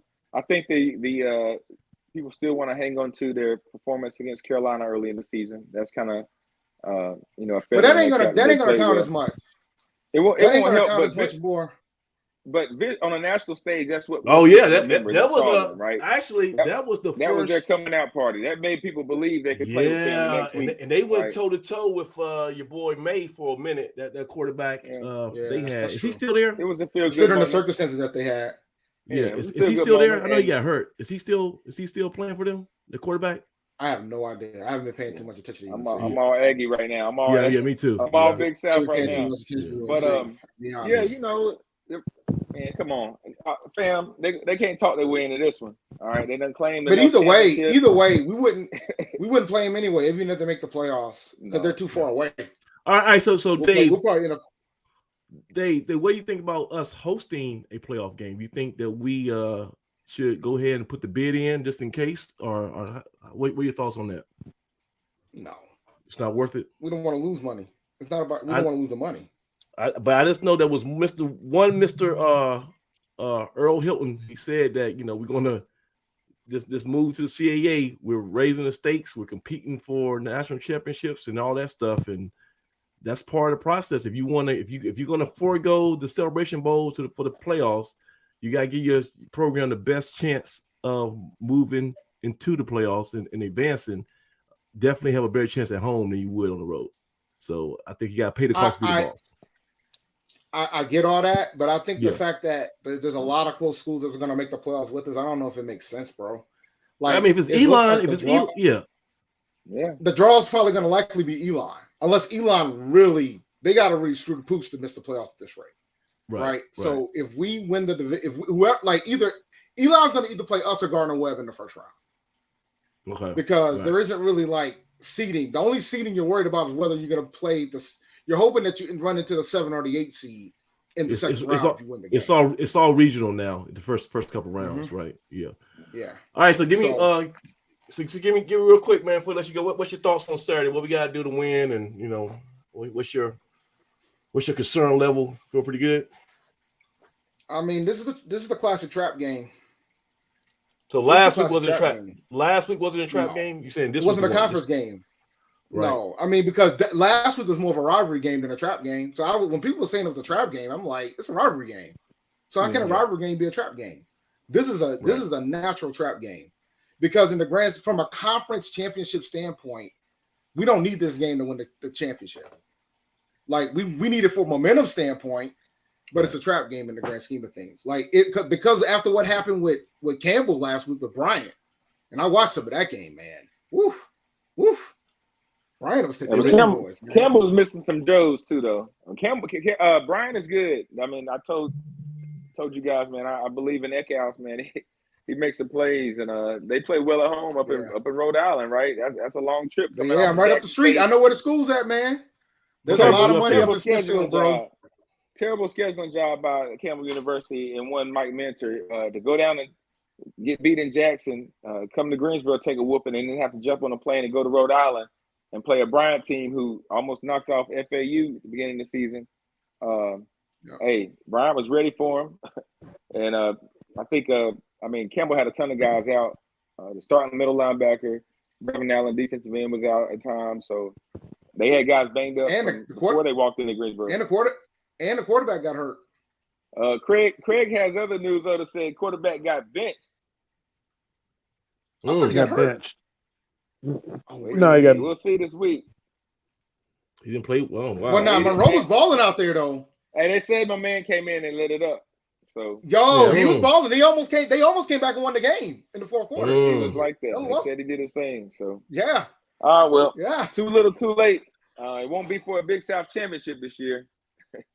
Man. I just hopefully they'll just keep it interesting against Gardner-Webb this weekend. That's right. I wish them all the success in the world this week. So is that game for them? Is that game after, during, or 2 o'clock? 1 o'clock, I think. So we're at 12 and they're at 2. They're at 1, I believe. I think we're 12 and 1, I believe. Yeah, and that's a big barbecue classic game for them. That's like a big. That's a big game for them. The rivalry game. Oh wow, okay. Yeah, that's a rivalry game for them. They get like a trophy, I think, too. So yeah, they do a little something.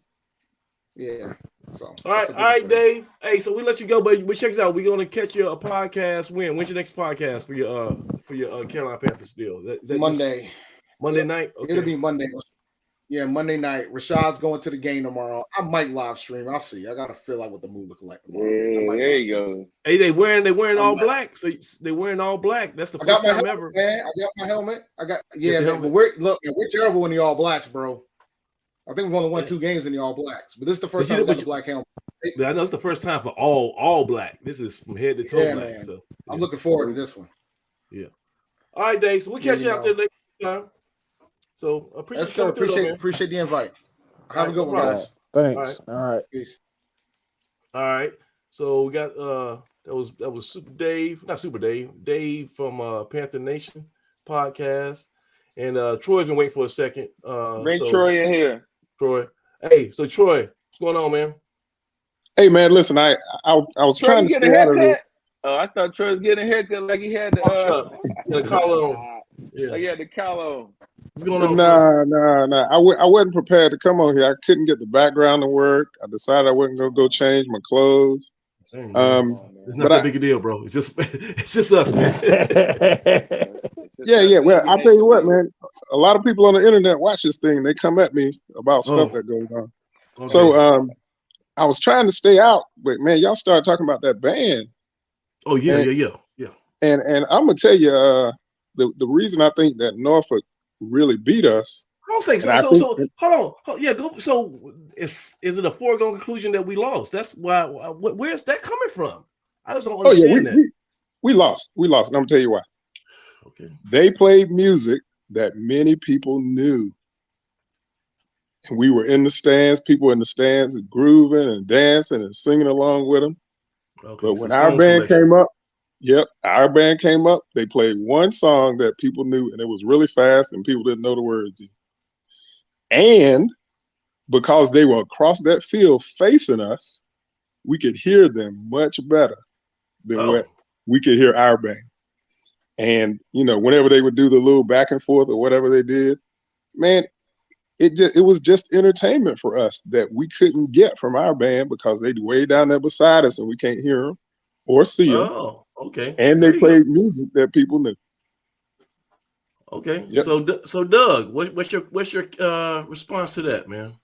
I mean, that's been a complaint that's there's been a long time complaint about where the band sits. That's kind of why.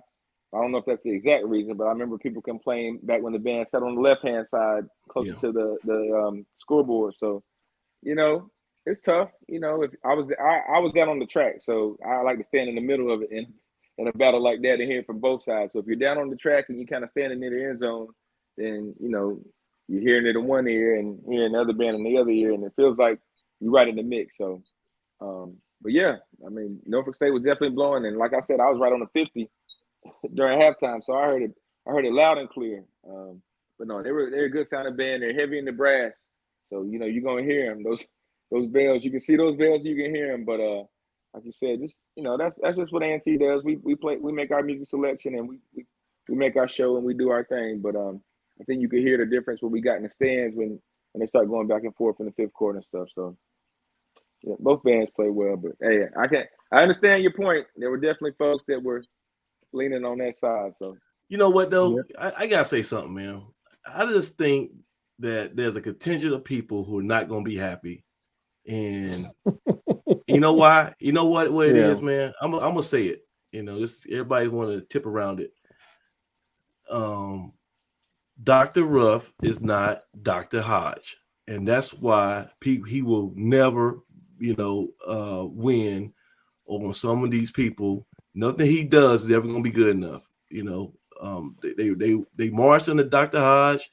They grew up. He was like a father figure, and Dr. Ruff, whatever you want to say about him, he has maybe a different style. Okay, he's not a bare knuckle brawler like Dr. Hodge was. He ain't going to every stadium looking for a fist fight. Okay, but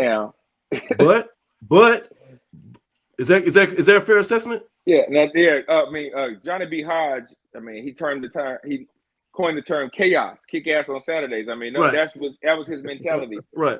Dr. Ruff, unbothered. Right. I love to see Dr. Ruff right there with the band. Nothing phases him. Right. But he's definitely tapped in and tuned into everything, and he's definitely a father figure too. I mean, his nickname, the kids call him Daddy Ruff. Right. What better nickname than Daddy Ruff if to serve as a father figure? So. I think his legacy. Now, I think you're wrong about his legacy. I think that we've been around so many Aggies that grew up with Dr. Hodge, and he kind of made our band famous. That's what we're used to. But forgetting that Dr. Kenneth Ruff is cut from Dr. Hodge's cloth, right? He spent time and served as the auxiliary director in multiple roles as Dr. Hodges' understudy. So there was no question when he took over as the band director. He knew what he was going to do and put his touch on it. But we haven't forgotten, kind of how we were made and what Dr. Hodge brought to the band. But you're gonna look up. I mean, you made the statement, but do you know how many years Dr. Ruff has been the band director? Right, his legacy is it won't be long before those kids and everybody that's on campus, all they're gonna know is Dr. Ruff, right? And those stories. No, but I'm saying it's the most vocal people we hear now, right? In the stands, on the message boards. I just think that there's nothing Dr. Ruff can do well, because he's the figurehead and he's the guy you see, but you have everybody that is in charge or that runs a section of the band, they march for Dr. Hodge, or spent time with Dr. Ruff. So Ron and the rest of Coach Steele, all those advisors, them guys are cutthroats. So when you see Coach Steele out there and they strapping up, they know what time it is. And when Norfolk stand up to punch, hey, the tubas, they ready, because those guys know what it's about, and they were engaged and they were ready for that moment. But everybody has a preference, and again, Norfolk State played to what they knew what Aggie Stadium looks like. They've been in many band brawls down here, and they kind of played to our crowd. So, like you said, they had you up there dancing, Auntie Roy. They knew what they were doing, huh? Yeah, and so this is one of the issues that I have with our game activities and entertainment. Yeah. Man, our games are pretty boring. The game operations are all around. Yeah, it's pretty boring. And again, Norfolk entertained us. They pulled us in with stuff we knew. But our band played some stuff. And listen, I'm all fine with musicianship and formations and being on the right foot and lines straight and all that stuff. But man, the entertainment comes from the song selection that they play. And so that's what Norfolk did. And I'm going to guarantee you the people around me were like, man, they blew. I'm telling you, I don't know if I saw anybody say, oh, we won that battle at halftime. Hey, but I do want to talk about something else. Yeah, go ahead. All right, so two things. Prunty in the end zone, that kid ran into him. I think some referees might say that Prunty, that was his spot and the guy ran into him, right? Some referees might say, well, Prunty hit him too hard and he wasn't really in his spot. And so it was kind of almost a 50-50 call. But I tend to believe that based on what I saw, Prunty did impede him from getting to his spot, because I think Prunty was trying to keep him from going to the slant. And that's why he stepped over that way. And then they ran into each other. Okay. The other side over there, I think, to your point, I get you, Thriller, on press defense and all that stuff. But but let me say this. Let me clarify. I'm not saying, right, my whole general philosophy is make the opponent uncomfortable, whether that be, different phases. So I'm not saying you're going to press and go zero coverage every down. Of course not, right? But I'm just saying, if I'm a quarterback and I got 3rd and 7 and I look to the boundary and I got a defensive back playing, 10 yards off the ball, I'm like, good. This helps me out. I feel like I got more room to make this throw. I'm taking a sigh of relief instead of saying, man, I got this 3-star cornerback from Kansas that is freshman All-American, and he's right in my face pressing my wide receiver. That's going to be a tight throw. Like I'm a little bit nervous now. I just don't I don't feel like we're putting enough pressure on the opposition when it comes to that. But go ahead. I'm sorry. Okay, and I get you. But I would tell you, in the stands, people are saying, oh, why are they so far back? Why are they so far back? And I try to explain to them that there's not just that individual playing defense, but there's a total defense that's going on. And so I'm going to give you an example. Okay. Against Florida A&M, when Amir McNeil gave up that touchdown in overtime, in the press conference or at some point afterwards, Coach Washington explained that Amir lined up wrong.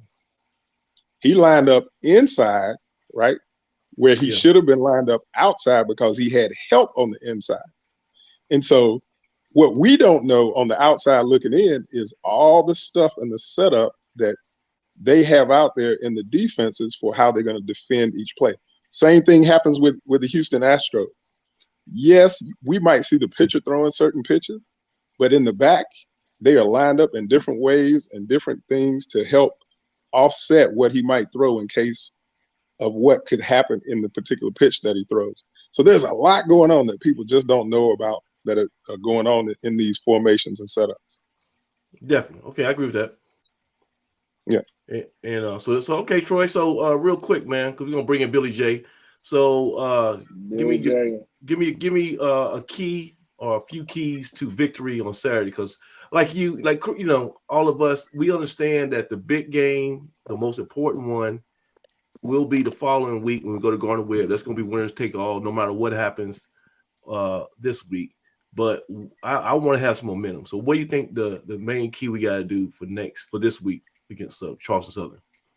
I'm going back to the same thing I said the last time I was on. If they can't stop our run, they're in trouble. And as long as we can run the ball, we're going to win. Craig, is there anybody on our remaining schedule for regular season who can stop our run? Because I don't think so. Of those two teams? Yeah. I would never say never, but it's highly unlikely. Highly unlikely. Highly unlikely would be my answer to that. I will never say. I won't say will never be never, because that's one. Because any team can be stopped, but you can take away the run. I think you're going to see the next two games. I think you're going to see everybody try to contain that running game, because if we were running the ball, Norfolk State did that in the first half a lot. Loading the box up, and we went up top and we burned them. And I think that surprised them that we threw the ball as well as we did. And we've got receivers, and we've got a very efficient quarterback who makes good decisions with the ball. Gardner-Webb, to me, will probably be better against the run than Charleston Southern. But the thing is, for both of these teams, their game plan is not based on stopping anybody. Their game plan is based on, we're going to outscore everybody. We're going to score points. You're right. Yeah, they're going. Their thing is to light up the scoreboard, especially Gardner-Webb. I mean, they're scoring 40 points on everybody just about. They're. I think for this coming week, though, it's senior day. And I just think our guys are locked in. I agree with Roy. I think our guys are locked in, and I see us trying to send a statement this coming week that we're not looking ahead. I think that's probably being drilled into them every day this week in practice. We're not looking ahead. We want to finish this thing out at 8-3. And get a decent pairing in that first round, if we're fortunate enough to win these last two ball games. But I don't see either one of those teams really stopping our running game. They may slow it down for a while, but stop it, no. But like I said, never say never. And I think I'll add to that is, if they do stack the box to stop our running game, our passing game has turned the corner, and Jalen is finding people wide open. You saw that he was picking Norfolk State every time they put they load the box and they gave up that slant route. He took it. He took that slant, he took that dig, and he had no hesitation. He'll pull that read option back, get his feet set, and throw a strike to Leslie or Burkhalter, whoever it was. Even Cook one time going across the middle. So I think I know he's kind of got like a little sprained ankle or something with his leg. He was kind of limping towards the end of the game, but hopefully that treatment will fix that issue. I don't think it's anything severe, But hey, so Troy, we're gonna let you go, but I got a homework assignment for you. If you want to accept it. Go ahead. We need somebody to go to the roster and find out how many people are going to be graduating. How many seniors are going to be coming out on Saturday? Because you go by that website and you start kind of it's not always 100%. So if you can kind of cross-reference some of your internal knowledge with that website and give us an official count on the board this week, I would appreciate that. How many people are going to be playing their last game on Saturday? That's the I think a good way you can get it is they did the senior spotlight. First start.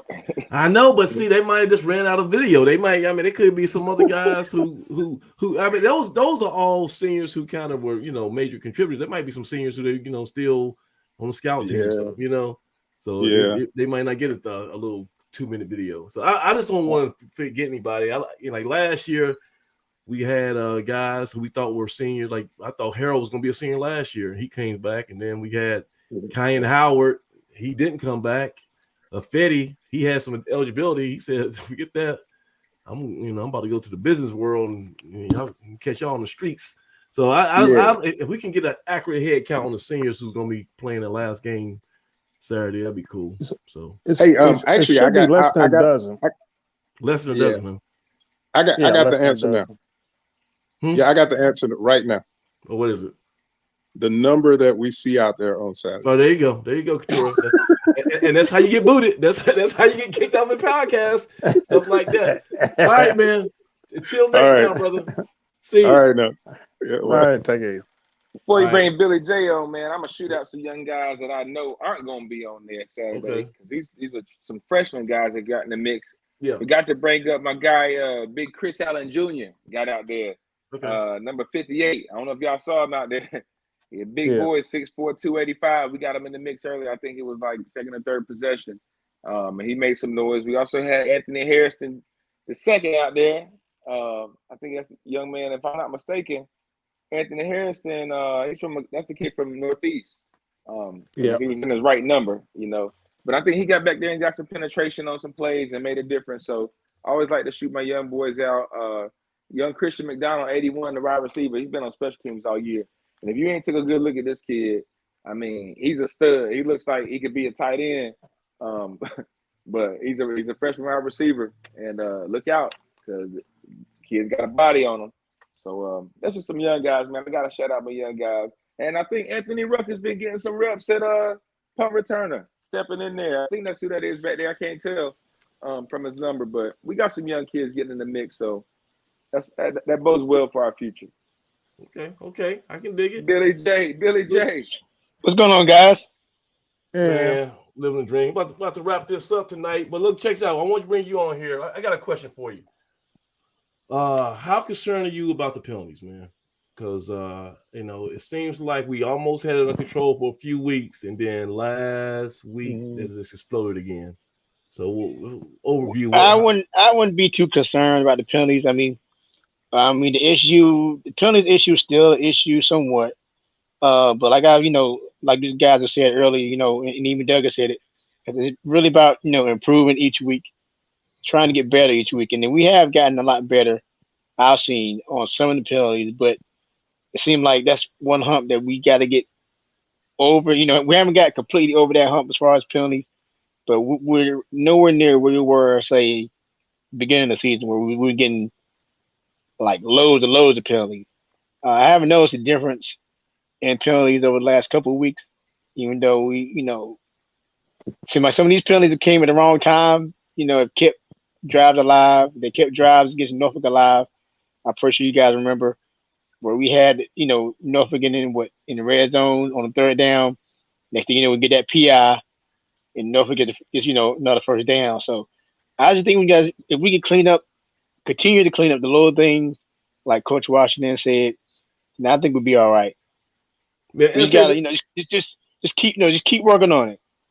And guys, the only penalty that I don't mind hustle penalties. Right. I can understand if you kind of line up both sides as a defensive end, you try and get that extra lean and You just line up in a neutral zone or whatever. I can deal with that. Maybe once or twice a game.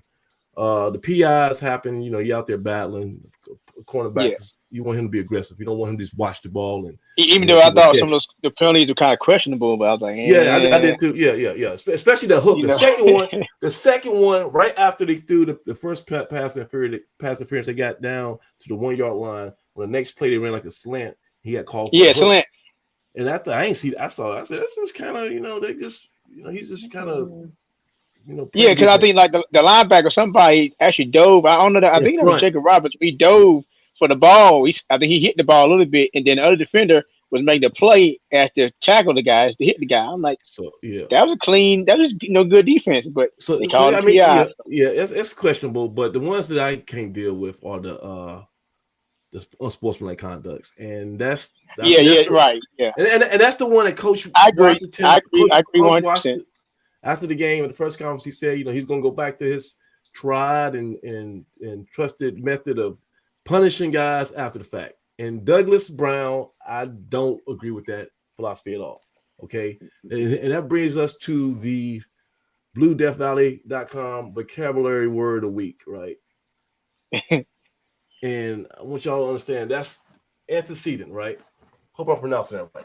But that the definition of antecedent is something that a thing or event that precedes another, right? So if you are trying to quit smoking, right, and every time you go out with your buddies to shoot pool, you end up getting to having fun, and you next thing you know, you find yourself smoking. You smoke-filled pool hall. The aroma hits you. You go back. You ask your buddy for a cigarette, and you break the habit, right? If you're on a diet, right, and every time you go into work, you ride by a donut shop, and you see that hot donut sign, and you got to go in there and get the donuts. You kill your diet, right? The event that precedes you making that mistake is the antecedent. So we got to understand that it's not Coach Washington can't just worry about punishing the kids after they get the unsportsmanlike conduct. He needs to identify what is causing it, right? And from my, unexpert eye, it seems like every time we have a big play or touchdown or, 20-yard catch for a first down, that's when the unsportsmanlike conduct happens. And it's the celebration, it's the taunting, it's the look at me, it's Zach Leslie, pointing right at the receiver.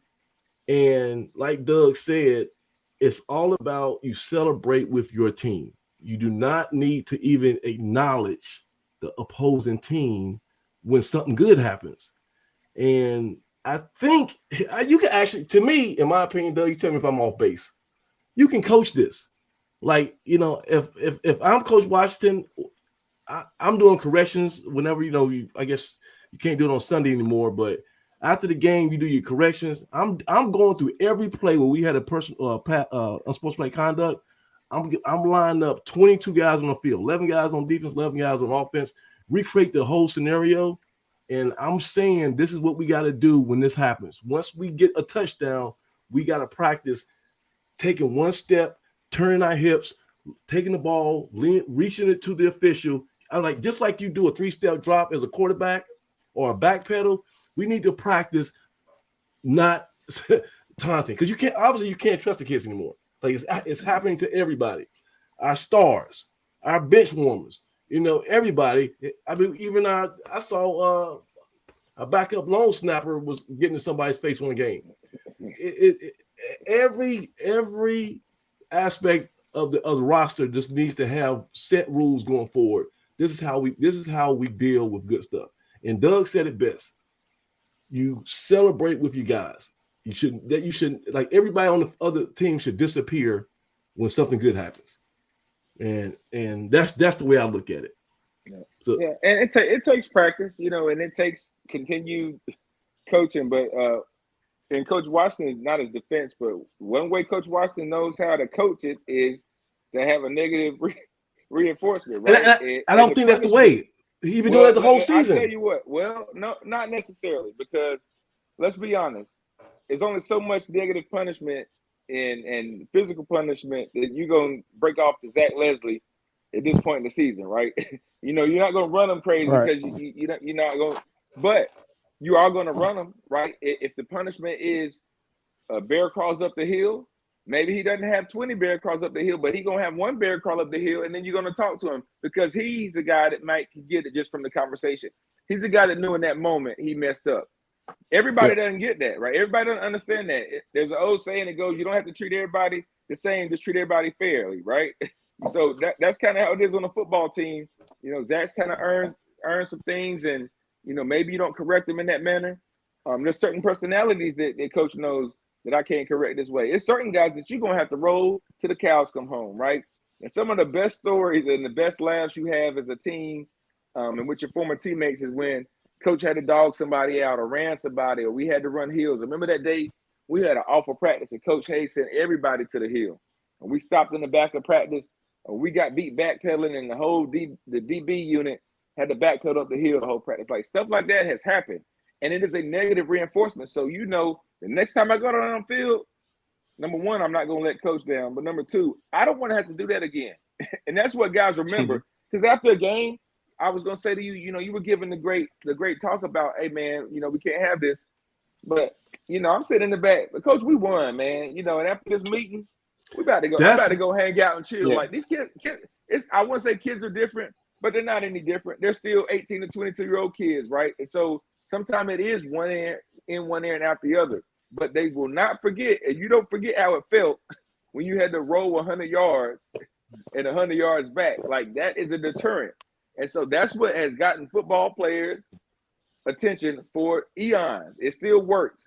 Now, you cannot do it like you can do it in August. That's why the discipline portion happens in the offseason. And we talked about that with Coach Hauser and the other guys. Like, yeah, you can institute those things, but the correction and the punishment and the really laying it down as law, that kind of happens, not during the season. It kind of happens before the season. So at this point, you got to kind of ride it out. That's why I think we were able to tune it up and tighten the screws a little bit. But I will say this, and this is going to be my message to the team over the next couple of weeks. It's time to tighten up. Right now is the time to tighten it all up, to shore those things up, to get focused, to get serious, and to hold each other accountable. Timadre, you want to say one thing? Hold each other accountable. Yeah. Go ahead, Billy. Okay, now I would agree to Doug to some extent, and I would try to put it into a perspective. Okay, you guys know how I'm a band guy, and I heard you guys earlier talking about, gonna be questions about the band and why the band does this and why the band don't do that. I wanted to add something on that. Okay, it's kind of a similar thing. And everybody knows, I marched under Dr. Hodge, the late, great Dr. Hodge. I marched under Dr. Ruff as well. And it's kind of similar thing. Say we do a bad thing in practice, in band practice. It was something that we're not supposed to do. You get out of line, you miss a step, whatever. We would run. We run and do a push-up, whatever. Dr. Hodge got us on that. Dr. Ruff got us on that. So that way, therefore, come showtime, we knew come Saturday was game time, we knew not to get out of line. Now, granted, they you just gonna have some black folks who's gonna be knuckleheads. So you have some guys that you have to repeat them over and over again. Hey guys, don't do this here, don't do that there. You know what to do, you know what not to do, right? But they would do it anyway over the course of the season. And so you kind of have to really repeat that to them. And like Doug says, everybody learns differently, right? Everybody learns in different ways. One person might not get it how this person does, or vice versa. So it's kind of like in a similar thing, in a similar concept, like, with the football teams. Some guys are getting it more than others. Some guys might take longer. And but Billy J, that's why I say if you worry about the punishment and not the prevention, it's always going to be a different. There's always going to be a different reason why somebody reacted. Okay, somebody might, like Zach Leslie, and let's go real quick. We got the guys here, but let me show you something just real quick. So this is our second drive. Extended that first drive where Norfolk State was able to score a touchdown. They had lined up for a field goal, called a timeout, got a first down, and scored a touchdown subsequently. Here's Cook. Will take it up the sideline and is angled out of bounds around the 46-yard line. Late in that first half, let's see if the Aggies can answer again. I just showed you earlier how they was twisting Leslie's ankle on that, right before the half on that previous series, right? Fowler will roll out, throws to Leslie, and he is wrapped up and brought down right there again by Devin Allen. To their opponents per game, but they've done a decent job to solid versus this run attack for the Aggies today. Play action, the throw over the middle to Leslie at the 40. He's to the 30 and is brought down. And that right there. And now a penalty. So that right there was a culmination of the previous, funny business they were giving him. So he just lost it. So everybody's gonna I think Michelle Tootin, when he got called for a flag a couple weeks ago, they had something happen with him, and because he's a soft-spoken guy. So it's all, if you just worry about the end, there's gonna be a new reason, a new good reason every week why somebody crossed the line. But if you just put it into your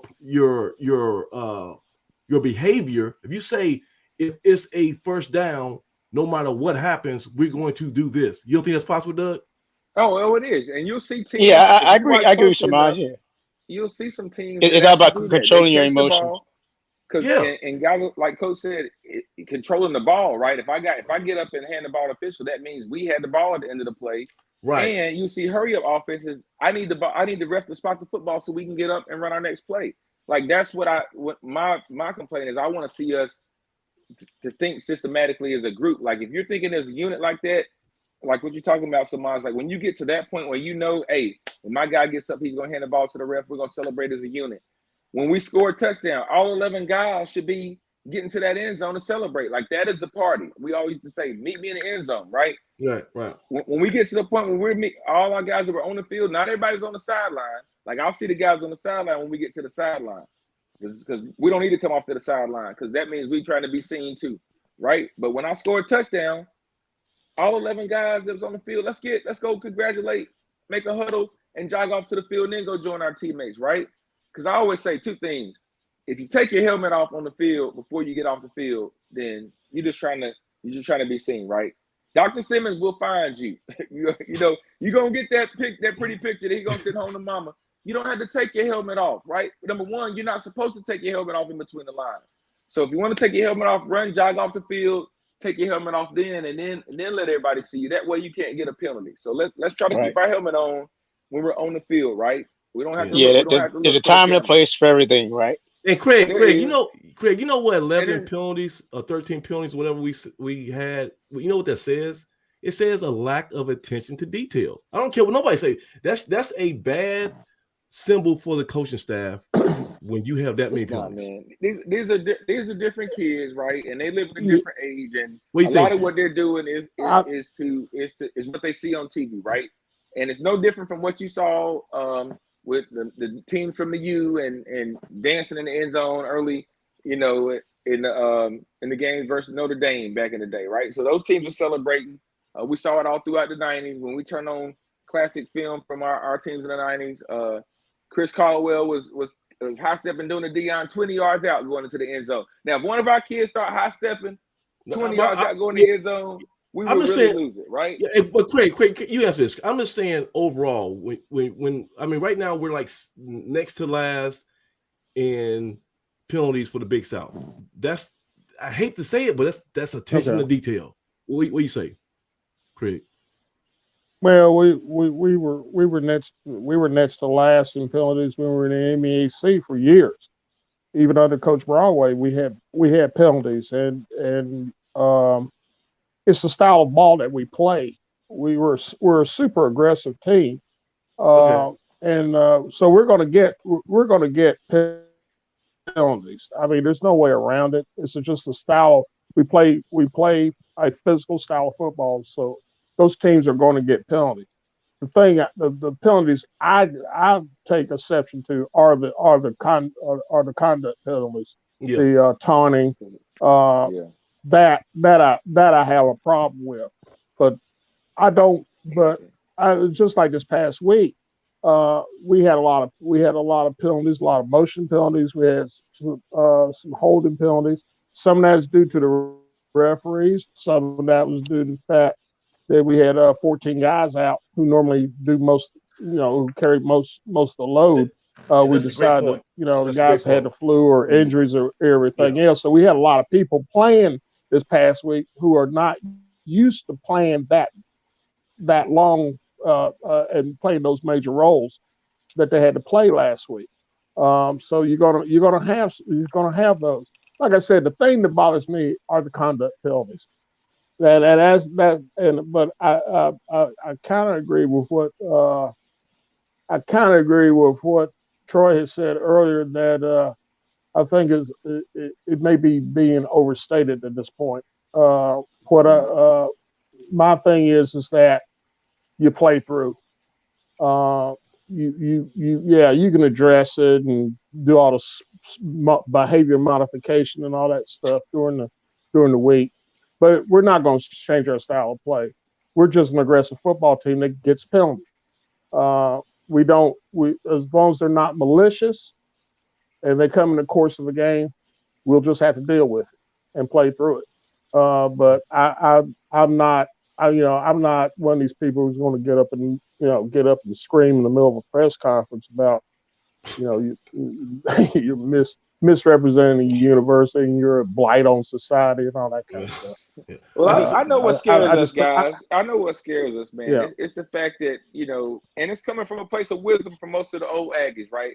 We don't want to see it come back and bite us in the tail and cost us a ball game. Yeah. We always feel like it's going to cost us, at the worst time, right? And we've seen that happen before. And last year hurt. Gardner Webb game, it didn't help. Right? It didn't help last year. So the one thing that folks said is, hey, we don't want to see any more of that. And so to see a little bit of that, we still have that little bit in the back of everybody's mind. Like, man, guys, we got to clean this up. And that's the parent in you, the wisdom in you says, listen, this can come back. This can happen to you again if you're not smart. We learned our lesson from last time. So, that's what we continue to preach, and that's what we hope.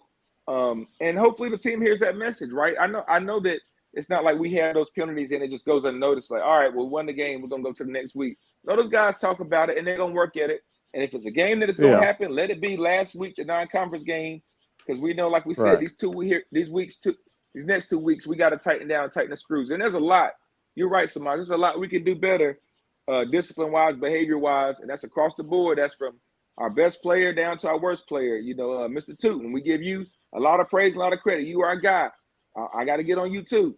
You only got to count your touchdowns. Craig Turner, Samaj Mar, they're going to count your touchdowns for you, right?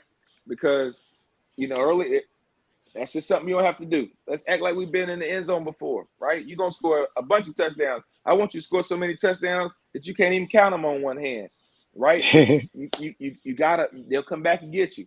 Craig Thompson saying it right now. Those penalties, those things like that, there might be a ref that want to get you for counting your touchdown. If that happens in a playoff game, then everything that these guys are saying right now, then it's true. So that's just something we got to continue to work on. I know we'll get better at that.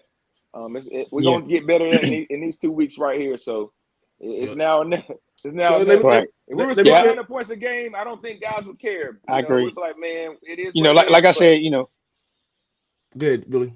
No. Yeah, like I said, and I said it before, and I say it again.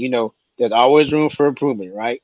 So that should be the key word that these guys and the team should really work on. There's always room for improvement, and that's from gameplay to the penalty. So, because I'm telling you right now, we playing more than 11 guys these next 2 weeks, and especially the last one. Yeah. We might be playing 12 or 13, so that we can't even have that as a factor. Right, we're not gonna get the calls. I'm just putting it out there. They ain't been on our side the whole 6-game win streak in this stretch. Every game in the Big South, I'm not counting on officials to bail me out or be on my side. So we got to beat everybody in the stadium. All right, so let me run through this video real quick, and we can get out of here real quick. As Leslie gave the first down point directly at a player, and you can't do that, as Joseph White will draw the penalty. So Zach Leslie frustrated with the way he was brought down. And personal fouls, you just can't take them. So Let's see how we respond. At the Spartan 44. I'd like to see the Aggies try to get that run game, that ground and pound going here in this third quarter. Try to pound A&T, pound the ground with Tootin. Tootin breaks free again, and he's to. That's incredible, dude. Man, he's off, man. Yeah, that was a good play. That's crazy. The 31 yards on the day. Yeah, we mentioned he's going for, what is No, this, his we 300 gotta straight keep blocking for 100-yard that guy, man. game? I'm telling you. Not that many, but he's going for his He's eighth. the kind of guy you can just get stuck watching. Like there's You some can't watch. plays You're right. You're right. He does that, and I looked up, and the whole offensive line was just watching him in amazement, right? Hey, Craig, Doug, it's like Barry Sanders. Remember Barry Sanders? Like he'll do a move, and everybody will stop on the field, and he's still running. Consecutive one, which So it feels like it. You got to keep blocking. Broke some tackles and got a big first down. Leslie back into the game. Tootin. He'll break a tackle in the backfield, turns downfield. Now we watching him, right? So now we watching him. Like he just broke one where he broke 5 tackles. As long as he's got the ball, he's up. We better still be hunting, right? We better still be hunting. And is pinned down at the 26. Your Danville product now out on the field. Norfolk State's whole team is still running after him. Play action. Fowler connects at the 15. He's got Burkhalter who's sling. See, that's what I say. If I'm coaching this team, I'm like, okay, we just had a big first down. Go through your motion, guys. Hand the ball to the referee. Take 5 steps to the left. Take a quarter turn to the right. Go back. I mean, I'm coaching this thing up like I'm breaking down any other mechanic that, as far as football. Like I'm drilling how to react to a big play. That's going to be. I'm going to take 15 minutes out of my practice every week. We're going to work on post big play reactions. But you do it in your 2 minute. It's no different than what you do in your 2 minute drill. Right. You made a big play. You hand the ball to official because you're trying to get up and run, and your offensive line is jogging up to catch up with the rest of the play. Like if I'm a call with here, and if I'm not even looking at Burkhalter, I'm just going back to my spot and run this play. You know? Down to the ground at the 6. He's near the 10-yard line. He's the motion man. Graves turns and is into the end zone. Touchdown. Look. Stop. We got Coach Reese. We got to shout out Coach Reese because he gets on us for not giving love to the tight ends. It's not as far as catching, but as far as blocking. So on the end of that line, on the very right end of that line, that's 83. That's Nick Dobson, and watch how he handles this outside edge rusher for Norfolk State. Great. I mean, that's what you want to do. You saw that? Right. he just put him to the side. he said, dude, I don't care where you thought you was going. You going to this far hash mark. That's where you going. That's perfect. That's perfect technique for a tight end to get that edge set. Graves turns and is into the end zone. So that's all I got, guys. Hold on, before we go, we got to shout out Billy's boy. Billy called a shot. Our guy, Mr. Romello Kimbrough. Great game, man. You know, he had some receptions, had some runs, some other big blocks, but on his touchdown reception late in the game, Samaj, we were standing down there. We called it. I said, look, Kimbrough out the backfield, hit Kimbrough, and he did exactly what you want a guy to do, man. He acted like he had been there before. Tossed the ball to the ref, congratulate a few guys and jogged off the field like nothing ever happened, right?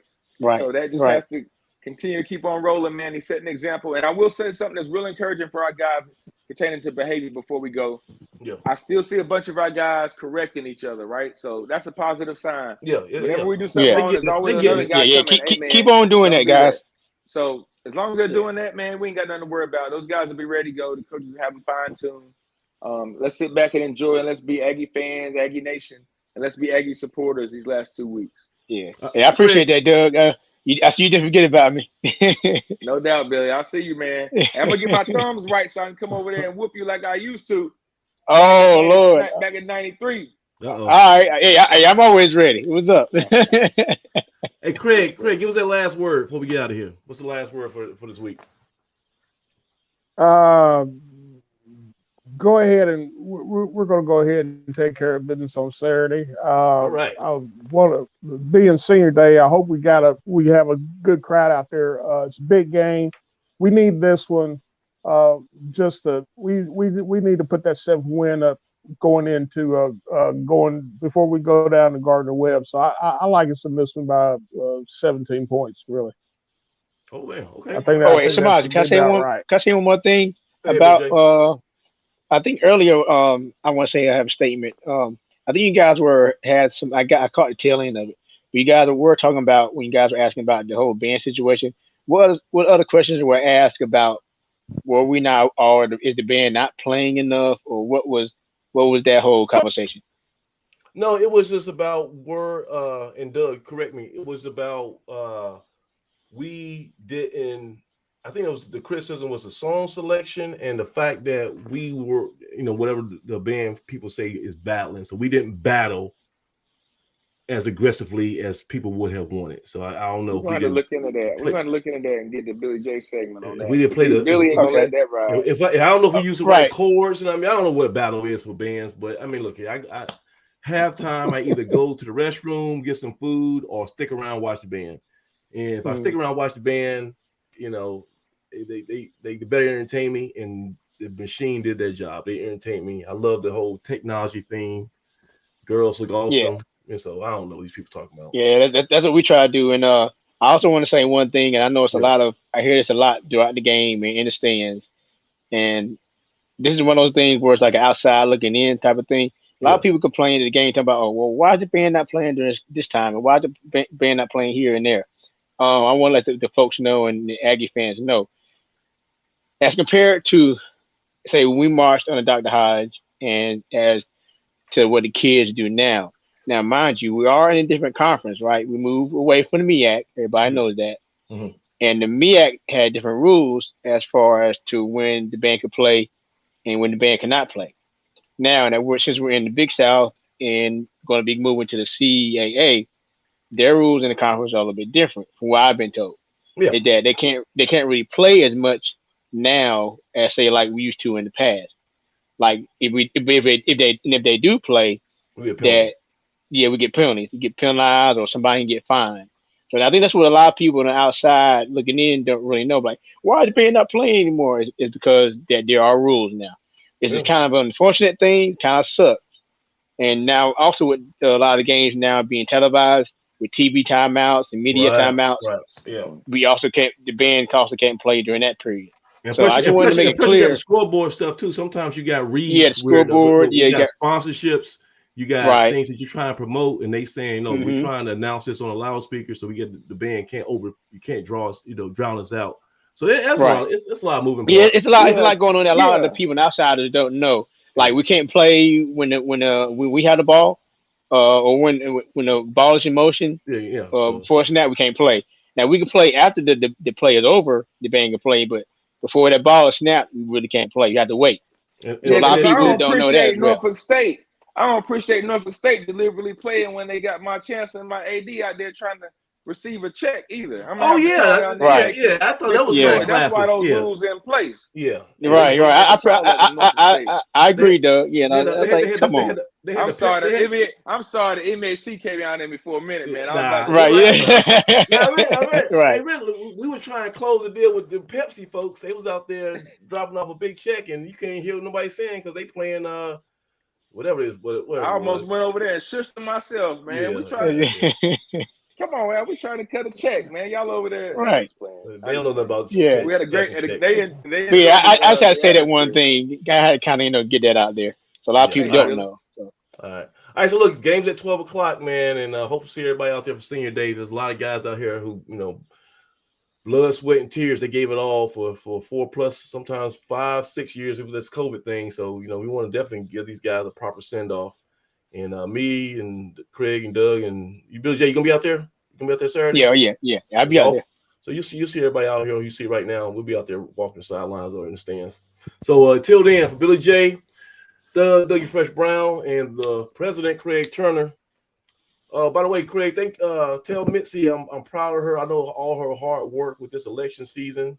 She was out there, getting to the polls and spreading the word, and Thank God I ain't gotta get no more text messages. Jeez Louise, they was killing me. Yeah. But, hey, Billy J, between somebody trying to buy my house or get me to vote for them, I was getting about 10 text messages like an hour, not a day, an hour. Right. I kept getting all these little brochures and cards and God, you know. So thank God that's over, man. But until then, man, I'm Timadre Marsh. This has been Inside the Valley. We'll see you on Saturday at the stadium. Until then, Aggie Pride. Peace. Aggie Pride. Aggie Pride. Aggie